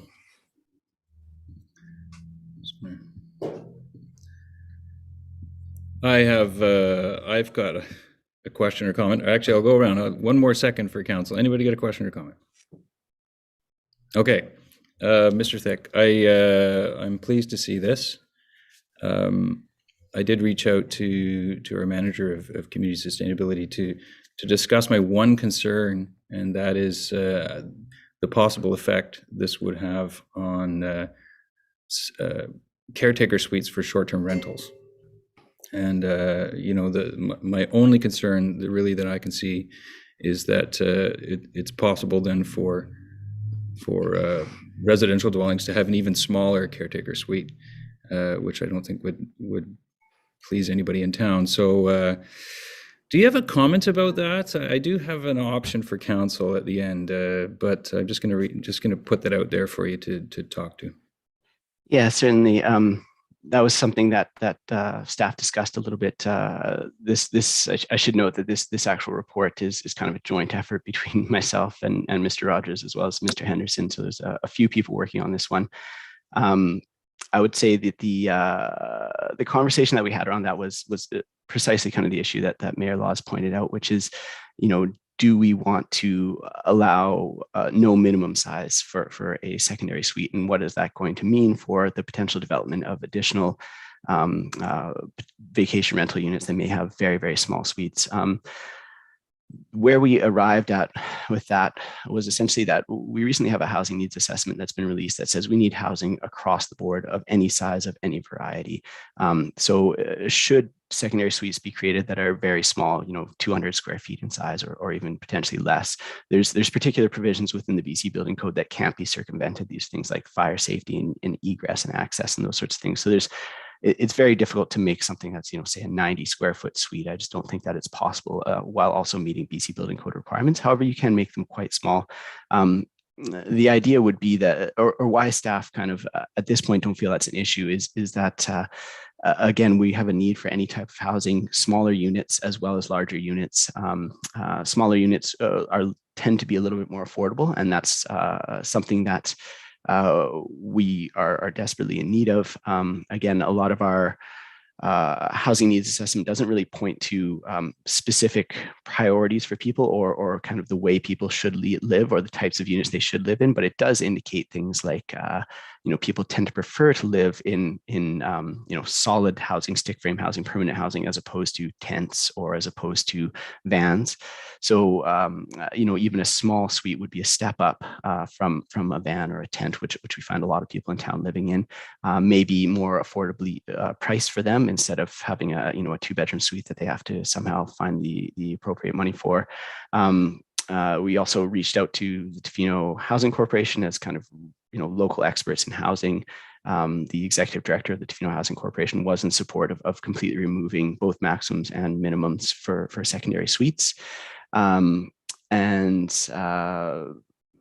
my understanding is also this is kind of talking to the building inspector, but he noted that for a lot of people it would be more financially beneficial for them to build at least a 1 or 2 bedroom suite in addition to their vacation rental property, just because that's actually more financially viable. If you're already building something, it's you might as well build it a little bit bigger and then you can rent it for a little bit more. And then beyond that, staff don't really have a framework for kind of interpreting how people choose to live or what people choose to live in. There's kind of 2 issues going on here. We've already permitted vacation rentals. That's a permitted use. And so it's not going to disappear the aspect of housing where we have vacation rentals that take up significant portions of the house, and then the long-term side of things are usually the much smaller portion of the house.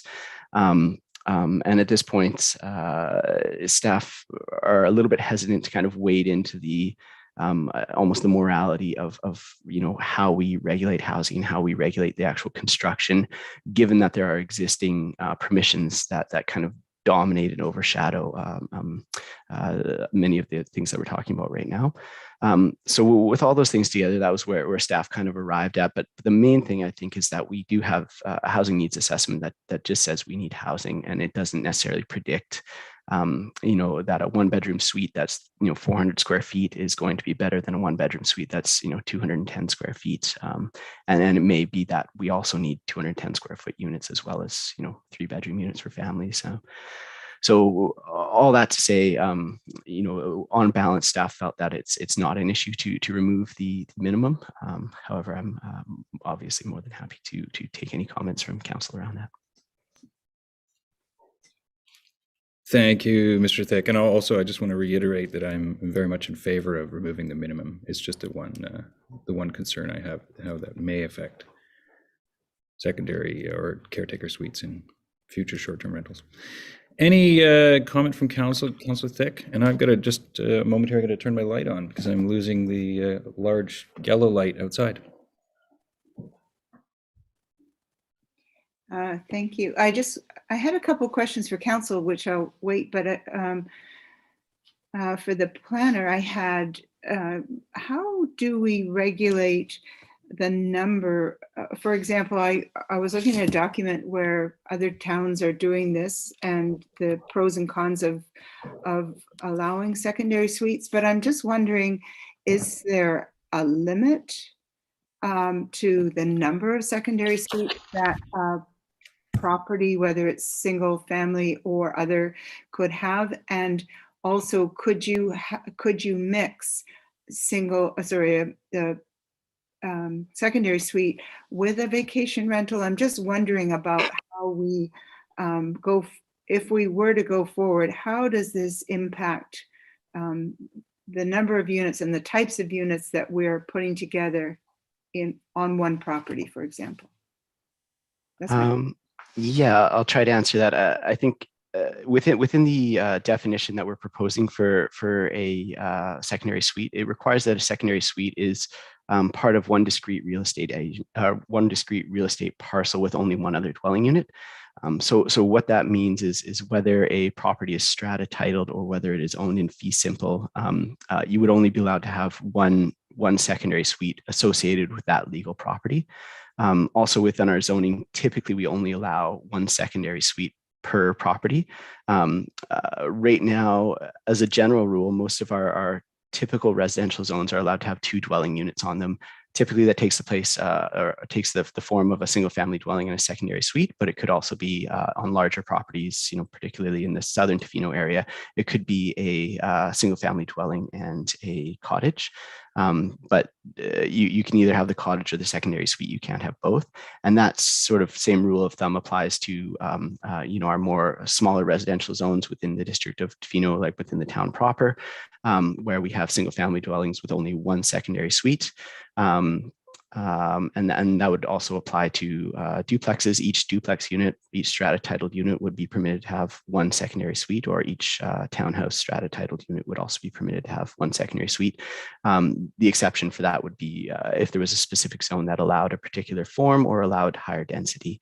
I think it's probably also worth mentioning that moving forward, we're starting to see, almost all of our kind of what you might call legacy zones are being built out, and these are the zones that still permit vacation rentals. Most of the zones that we are creating and most of the development that we will see moving forward will be comprehensive development zones, as council has seen many times, and these are site-specific zones that typically do not permit vacation rentals, but may permit additional density, whether that's in the form of more dense units or in the form of additional secondary suites.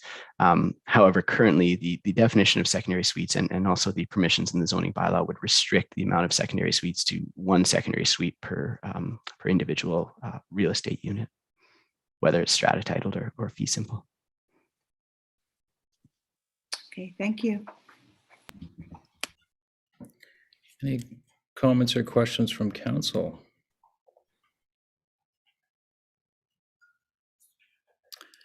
Councillor Anderson. Yeah, I note from the report that parking is a consideration, and I'm just wondering how that gets assessed.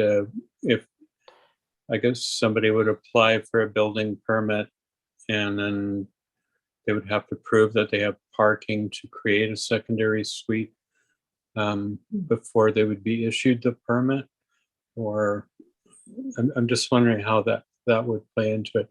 I'm thinking of places that already are kind of maxed out for parking, and although the code and the zoning might allow for a secondary suite, that in some cases the parking wouldn't allow for it. So I just want to make sure that we're really on top of that, because I think that we may get to that point, where people are creating illegal secondary suites without building permit or something like that, and then we're in a situation where the surrounding lands are impacted by the parking. So I guess my question is, how does the parking play into the building permit?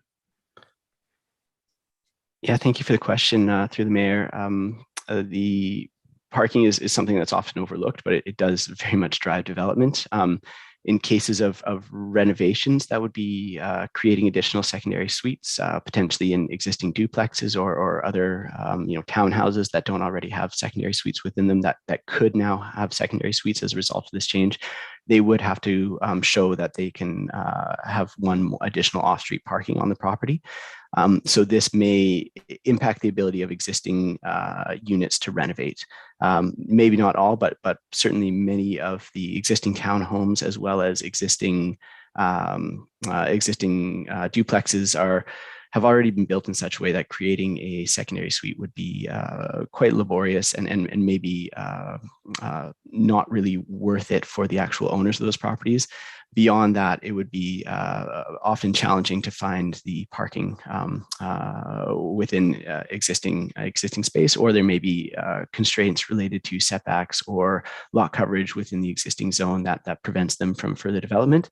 At this point, staff are kind of recommending that we kind of keep an eye on these things and monitor this through the existing building permit process. And if it becomes an issue, and if that becomes the major barrier to people creating suites, which would create housing in town, it may be something that our building inspector recommends that we bring back to council for additional consideration. And maybe there's something that we can do through zoning where we can, if a property is in a particular place, we can reduce parking requirements or amend coverage or setbacks as required in order to create or in order to allow property owners to take advantage of these new regulations. However, I would note that it's not a very common occurrence for us at this point to find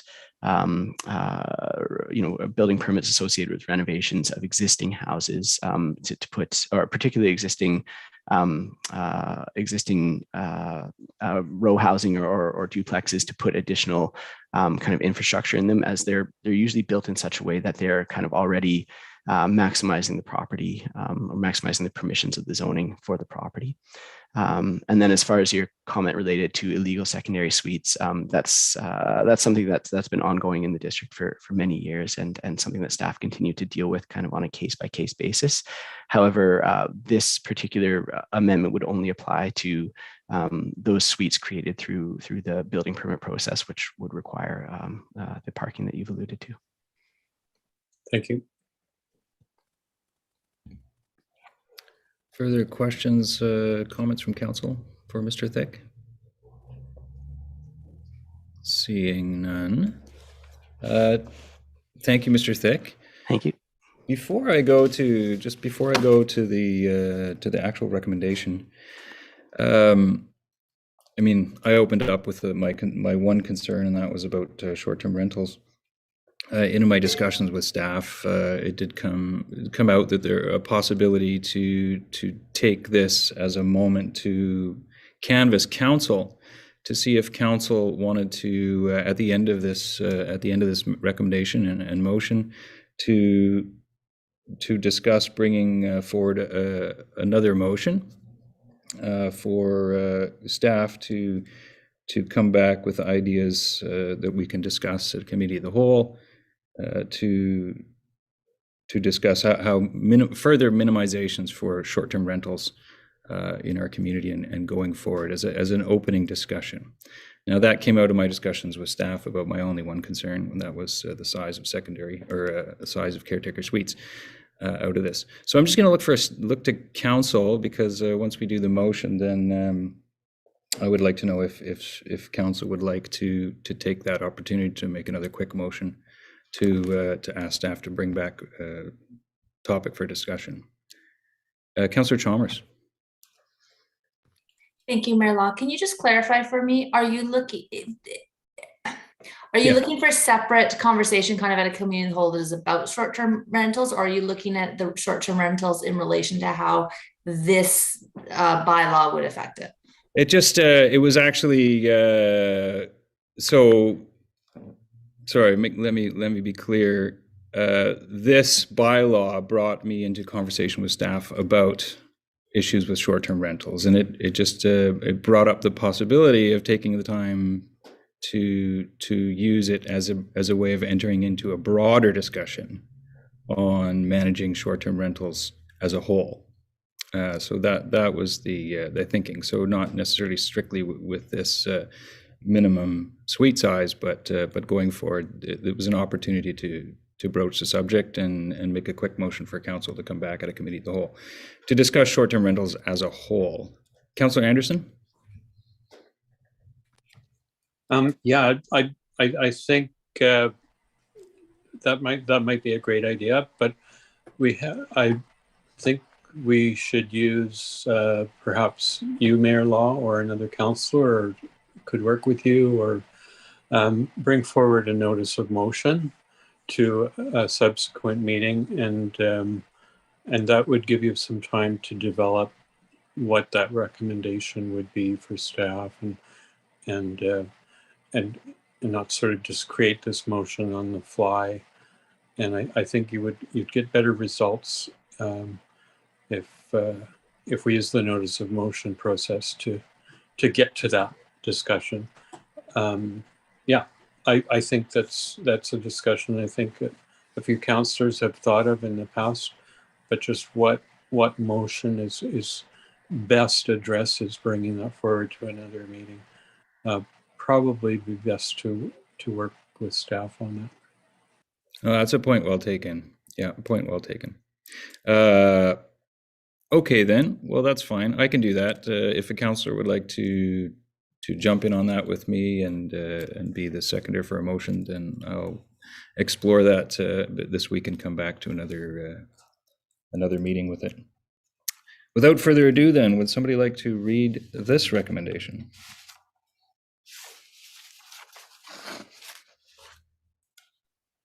Sorry, I looked down. Somebody put their hand up. I'll move that the District of Tofino zoning amendment bylaw number 1286 2022 attached as appendix 1 to the report titled zoning bylaw amendment secondary suites dated February 22nd 2022 be introduced and read a first time. Seconded by Councillor Anderson. Any further comments? All in favor? None opposed. Motion's carried. I'll move that the District of Tofino zoning amendment bylaw number 1286 2022 be read a second time. Seconded by Councillor Anderson. Any comments? All in favor? Sorry. Councillor Thick? I see none opposed, just to make sure. Did you have your hand up for in favor, Councillor Thick? Yes, when can we discuss it?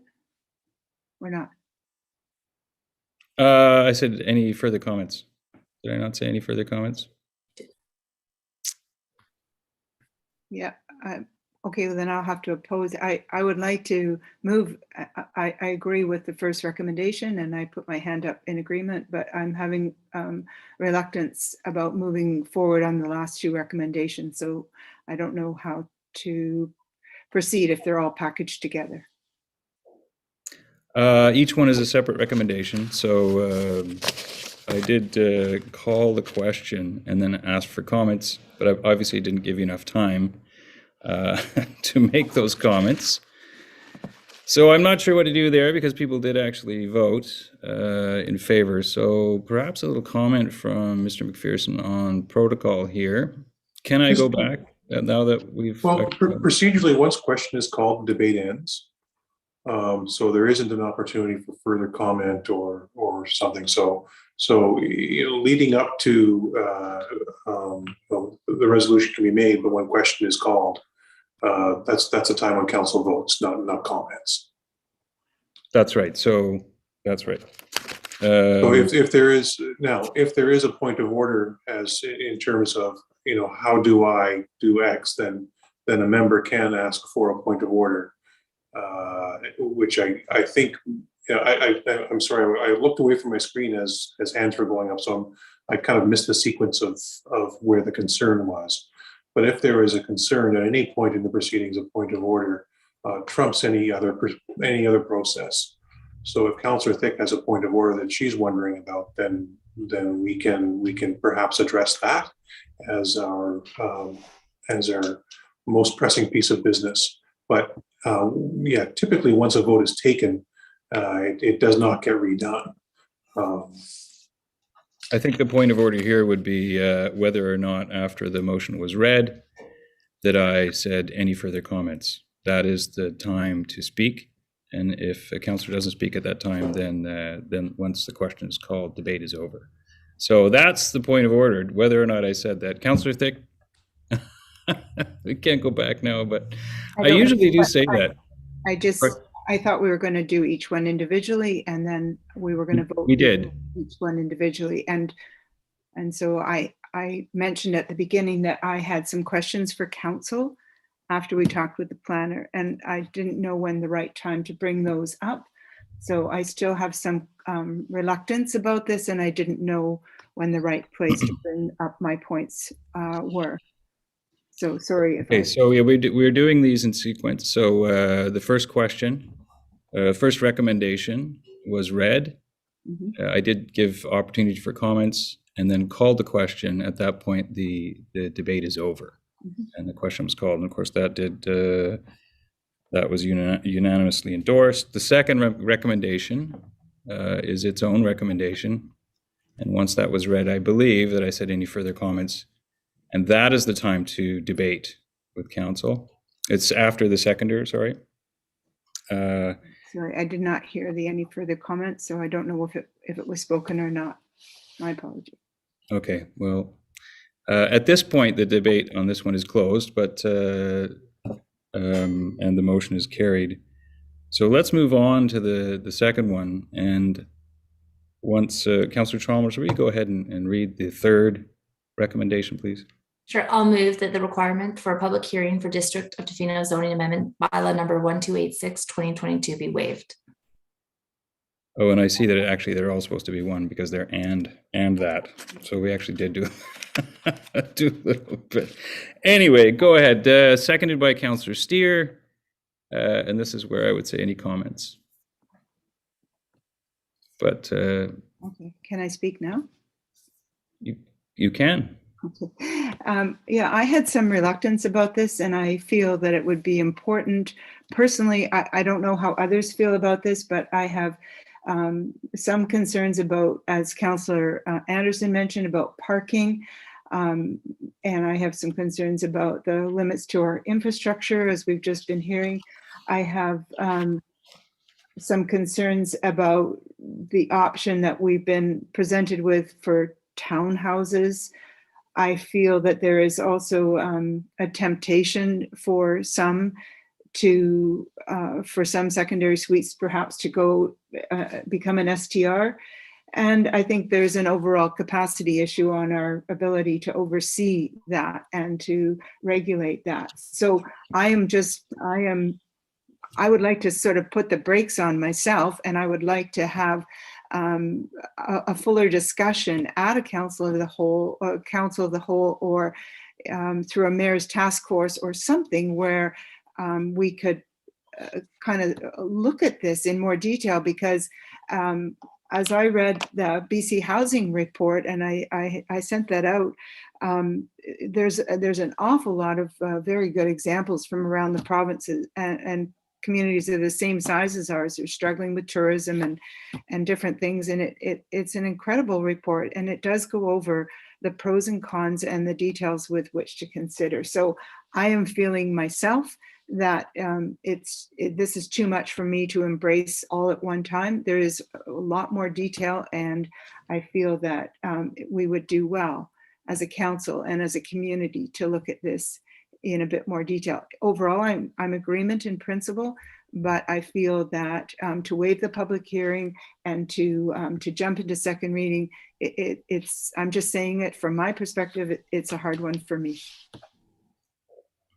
So that's where I'll stop. Thank you. Councillor Chalmers, you have a comment? Go ahead. Yeah, I would like to respectfully disagree with Councillor Thick in the fact that I feel that we have this council term has all been about housing first, creating housing, affordable housing, getting people out of tents and out of vans and finding innovative ways. It's what I felt that most of the council ran on in my election. I think it's come through all of our strategic planning. I think all of the questions that are being brought up are things that we have thought about addressing in our overall housing conversations, and that this very nicely fits into one of the boxes that we've been looking to, finding ways to create housing. So I don't feel rushed. I feel that it is something that I've thought about in all aspects really of this council term in so many ways. And it comes up in at least one presentation, almost each council meeting regarding some sort of creating new housing. So I think as long as we're having the conversation, I'm looking forward to your motion coming forward, Mayor Law, about STRs, but these aren't STRs that would be created. There would be permits and the correct things that need to come to play. So I'm supportive of moving ahead. I think it was Councillor McMaster and then Councillor Anderson. Go ahead, Councillor McMaster. Yeah, I'm in favour of more housing, but this could change the town significantly. And so I'm reluctant, especially as COVID is supposedly easing, to not have a public hearing. So I think this would be really good to bring to a public hearing to get the public's input, knowing how it could change the town significantly. Sorry, Councillor Anderson, and then did Councillor Steer, did you have your hand up as well? No, Councillor Anderson, go ahead. Yeah, I tend to agree with Councillor McMaster that we shouldn't waive the public hearing. I'm just thinking, though, that to some extent we're changing our zoning bylaw just to keep up with provincial regulations on this. And then when I think of it, there aren't. I would have to, get some numbers on this to be sure, but as far as I can tell, everybody that we allow secondary suites already. This wouldn't allow for a third suite. Most of the houses that that this would, this use would be allowed in to create a secondary suite have either already created one to have a short-term rental or created one to rent out. So I don't know. I don't see that this would significantly change the uses in Tofino. There may be a few opportunities to create some small units and houses that couldn't before because of their lot size or something like that. But when I look around Tofino, I see most houses already have a secondary suite. And so I'm not sure how much change we'd really see. And the other thing, unlike a lot of other towns, Tofino has allowed for secondary suites for a long time. So this provincial regulation is addressing many, many municipalities where having a secondary suite at all is a big issue. And so I think the province's direction and thinking on this is to create more housing and to sort of supersede those municipalities that are stuck in that old type planning idea where a single family dwelling was a single family dwelling and no more. And the struggle for those municipalities has been regulating illegal secondary suites that are created in those zoning situations. From what I've seen in other municipalities and looking out there. So since we've allowed secondary suites for a long time, and you have to have a secondary suite or some secondary form of housing to create a short-term rental, I don't think we've fully maxed out the use of secondary suites, but the use of them, that use is very widespread in Tofino, and I don't think this will create a big impact. And the zoning is largely being created to, as I see it, to match up with new provincial regulations. That's my comment. Thank you. Councillor Thick. And I just wanted to say, to be clear, I said at the outset that I'm not opposed to the secondary suite concept at all. There was just some details of which that I read that other communities who had adopted this, and it is within our right to adopt or not, or put constraints on the secondary suite bylaw as we see fit, from what I've read. So I'm just saying that without a public hearing and without the short-term rental discussion, I was hesitant. Now hearing what has been said and what has been proposed by you, Mayor Law, I would be comfortable certainly moving the recommendation and knowing that if there was support for the public hearing and further conversation about short-term rentals. And I would feel very comfortable going forward from this point. So thank you all. Okay, and Councillor Chalmers. I'm comfortable having a public hearing for this. Okay. All right. So I think I think I can see at least four councillors. 5. I would be happy now. And I apologize. I should have caught some issues with the meeting process. So luckily, I think we're okay because we did split the recommendations up into 3, and we're actually on the 3rd recommendation, which is specifically that the requirement for a public hearing for the District of Tofino be waived. And I think that really what I'm hearing is that it's this last and recommendation. It should have been an and recommendation, but luckily we caught it. So what I want to do now is normally we're not allowed to break out of council discussion, but I believe it allows us to ask technical questions of staff. That's my understanding. So, Mr. McPherson, noting that there's a bit of issue with the process, what is the technical feedback for having a public hearing for this, noting that second reading has already been adopted? Yeah, so public hearings are required to be held between first and third reading. So it can happen either after first or after second reading. So council is still good with having given second reading to this bylaw if council so chooses to hold a public hearing, if that's council's choice. Procedurally for tonight, there is a resolution that has I think a mover and a seconder. So the most expedient thing to do would be for council to vote on that. And if it's defeated, then if there's a replacement resolution to hold a public hearing, we can certainly help with the wording of that.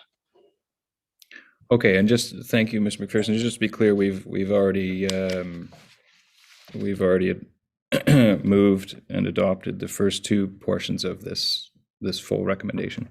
Okay, so there we go. Is council very clear? Right now we have a motion on the floor that the requirement for a public hearing for the District of Zoning Amendment Bylaw number 1286/2020 be waived. And when I call the question, that will be for support. And if there is not a majority of support, then that will be defeated, and then we can call the next question, which would be to move a public hearing. Councillor Steer? Yeah, the motion that's on the floor to waive the public hearing. My only concern is that once again, we're a layer of bureaucracy. This is to me a very straightforward. The participation at a public hearing, I would deem to say will be 0, but that's just a speculation. And that to move this forward in an expedient amount of time, I think the waiving of the public hearing was well thought out by staff in the essence of moving this legislation, moving this motion forward. And my speculation would be there would be little public input in. I think the motion that you may be bringing forward, Mayor Law, to address some of the issues that have been brought forward would be sufficient, I think, to counter any of the issues that may come up in this process. I think it would be a waste of time, in my opinion, to hold a public hearing on this. And I think moving forward and getting this over with is the more expedient route. Thank you, Councillor Steer.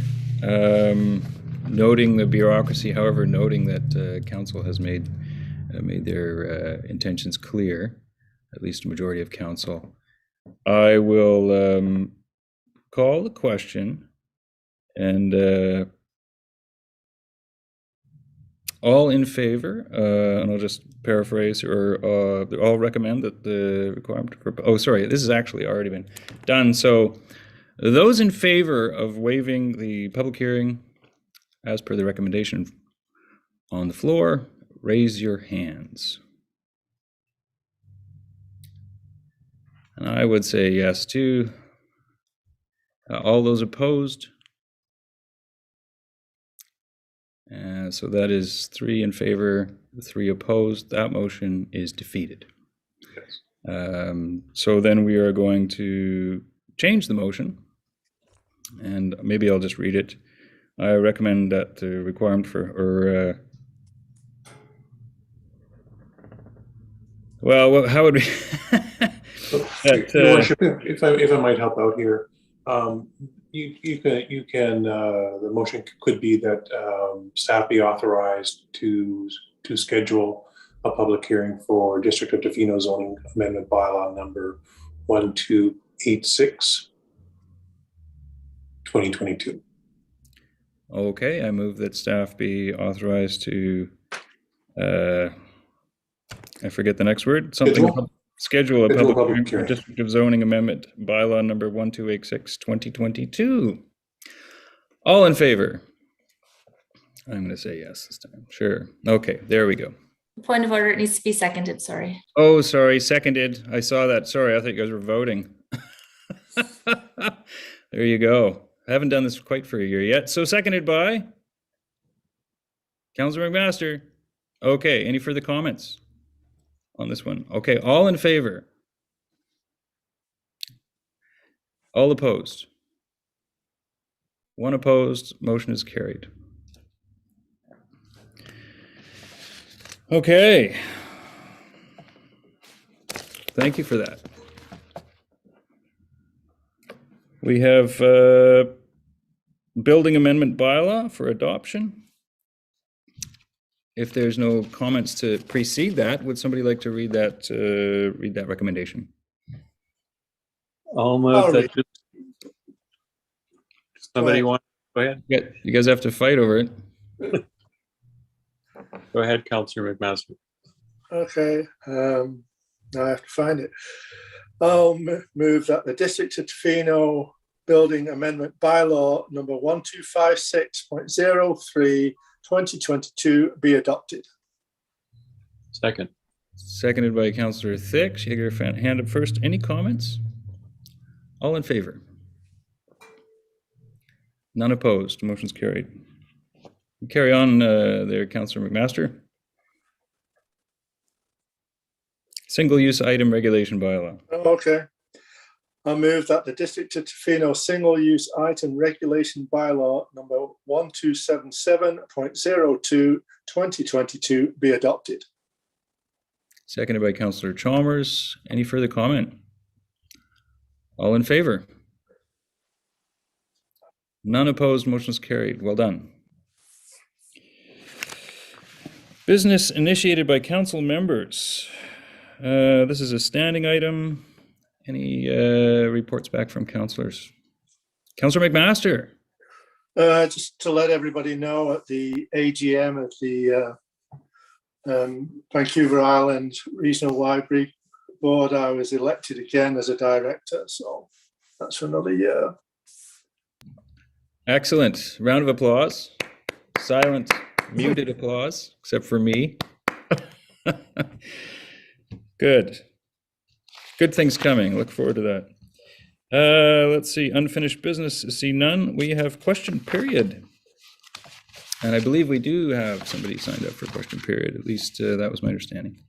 Yes. We have James Rogers here. I will just promote you to panelist. James Rogers, please state your full name and your civic address for the public record, and then you have 2 minutes.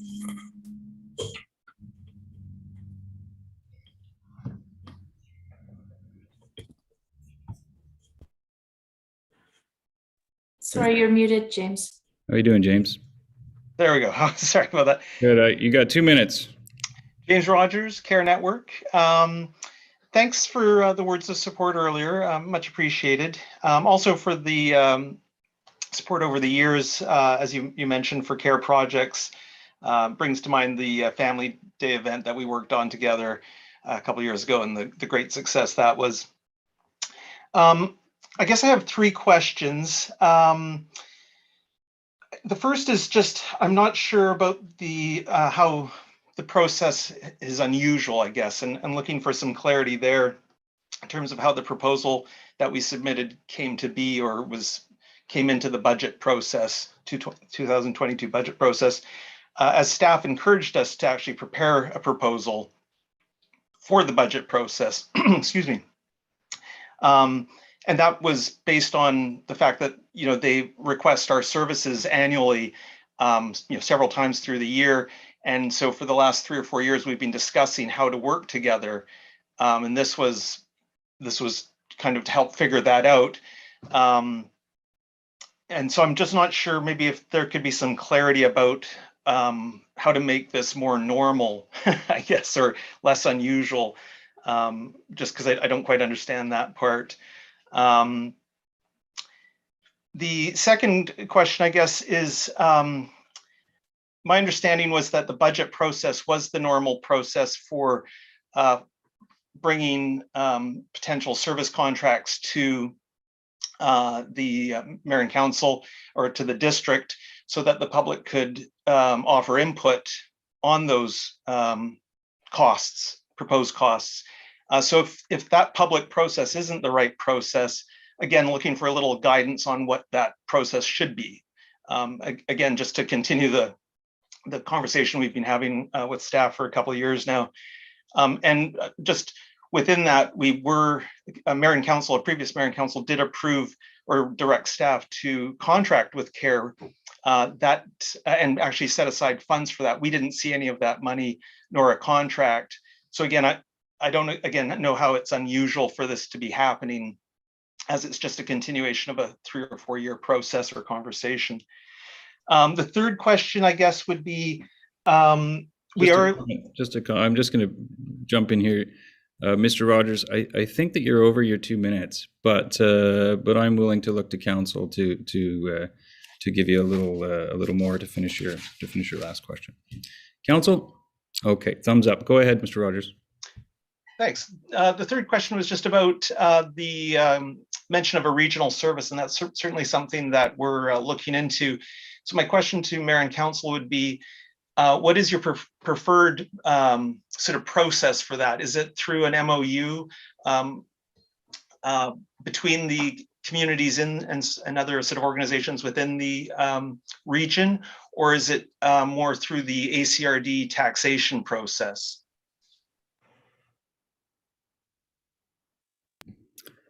Okay, I see councillors. Thank you, Mr. Rogers. We got three questions, maybe a little 3.5.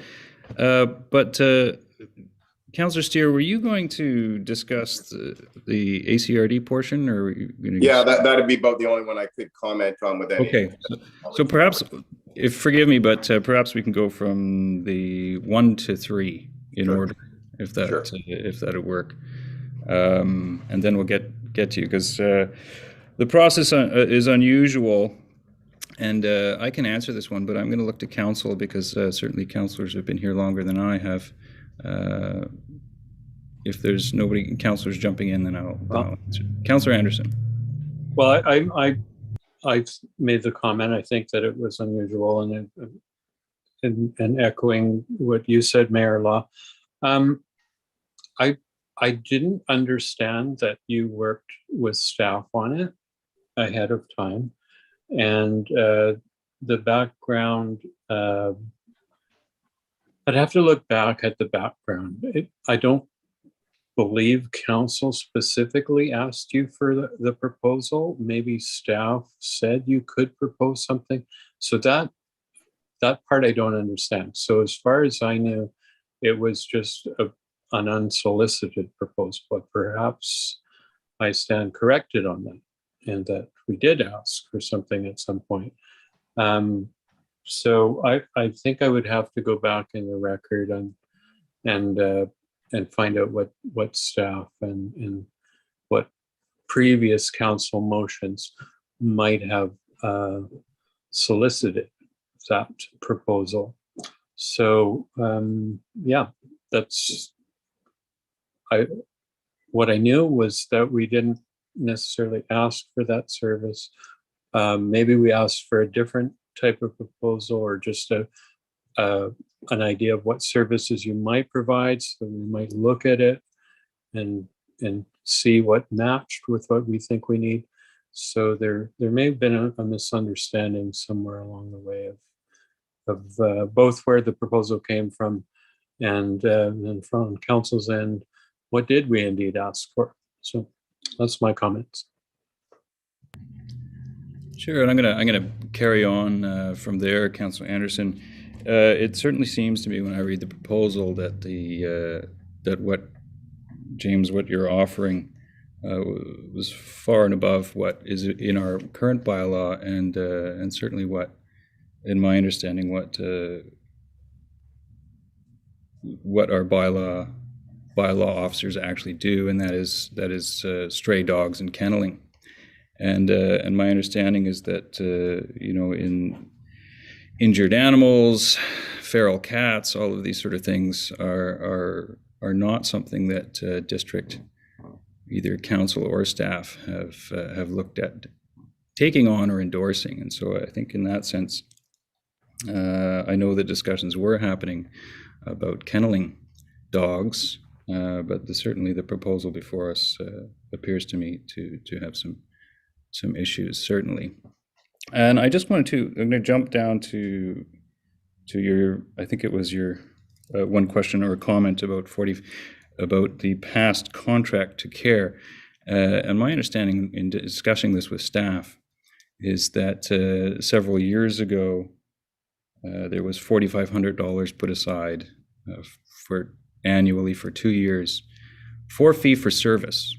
And that was fee for service of, I believe it was kenneling dogs, and that was not utilized by CARE, the CARE network. But it was my understanding there was maybe some confusion that the CARE network thought that was they could just get that money, or you could just get that money, but it was actually a fee for service. And so I understand that money was not used, but it was not a contract. I'm pretty confident in my discussions with staff that is. And if I may, Your Worship, I agree. It was for a contract, and we've been trying to get a contract signed, and there's liability issues for us to even handle an animal on behalf of your bylaw staff without a contract. And so we've done a favor a few times where we have helped with animal situations, in terms of animal handling and sheltering. But again, without a contract, it puts our nonprofit at great risk on many levels. I don't have time here to get into it all, but exactly as you stated, we were seeking and that contract that Mayor and Council of the day directed staff to put together. And if I may, I just really do appreciate the time and attention that Mayor and Council spending on this issue, as I think community health and safety is, as it relates to animals, is worth the time. And again, I know you're putting a lot of time into this, so thanks for that. Sure, that's great. And just before I get to Councillor Steer's answer, is how to make a proposal for potential service contracts. I can't remember what I wrote after that. How to make it more more usual, I guess it would be. I think it starts with the request from council or a request from staff, and then that goes out. This is something that we want to do, that council agrees, staff recommends, council agrees, and then it goes out for a service provider to fulfill that role. I think that's the normal way it goes about it. Obviously, even in this meeting, we've had another request for core funding for a nonprofit. So it does happen this way. It does happen, but it is an unusual way to go about it. And normally, of course, everything would stem from our strategic plan. Also, existing bylaws, our strategic plan, and ultimately that's accountable to the community. If I may, we're not requesting any core funding. This is a service that we provide, and our core funding is separate from this. Just to be clear, we're not seeking core funding for Care Network. This is funds for a service that we provide. I'm sorry, James, may I interrupt? Just a point of order here, and I really appreciate what you're doing, but this isn't the time for debate. This is questions to clarify on conversations that happened earlier. I think all of us councillors would be happy to talk to you, maybe at another point after the meeting. But for right now, it is just questions to clarify something that happened in the meeting tonight. But definitely reach out to all of us. Thank you for that, Councillor Chalmers. Excellent. So with that, without further ado, I'll move on to Councillor Steer for answer to the last question about regional service MOU or contract. Right, thank you, through the mayor. Yeah, James, that was in some of the letters that alluded to the potential for, and your question around a service through the ACRD as a regional body that potentially could provide that service. My advice in terms of the way that process would work, we have a West Coast committee, which might be the place to start to ascertain whether the communities in the West Coast region would be interested in bringing forward to the ACRD board a service, a regional service such as that could be provided on the West Coast. And so that would be my first starting point. And if there was a consensus on that West Coast committee, it would then be brought to the board for further discussion about if that's a service that the ACRD would be willing to take on. If you need assistance with that, I certainly could help you in that process. Or I think some of the players at the ACRD who to be contacted with if that was a direction that you thought might be worth exploring. If I may, thank you. That's helpful. Thank you, James. Thanks for the questions. And again, thanks for all the work you do at the CARE Network. Okay, just a moment here. Missing my page somehow. I believe that brings us to the closed session. Correct me if I'm wrong, I seem to be missing a page. That's the problem with paper. I guess, Mayor Lodge, just check if there's any other people in question period before we move to the closed session. Of course. I believe, though, We have no one else. Yeah. And I think we've got to our 10-minute total. I can move the recommendation then if you'd like. Go ahead. Move that the meeting be closed to the public pursuant of section 91 AC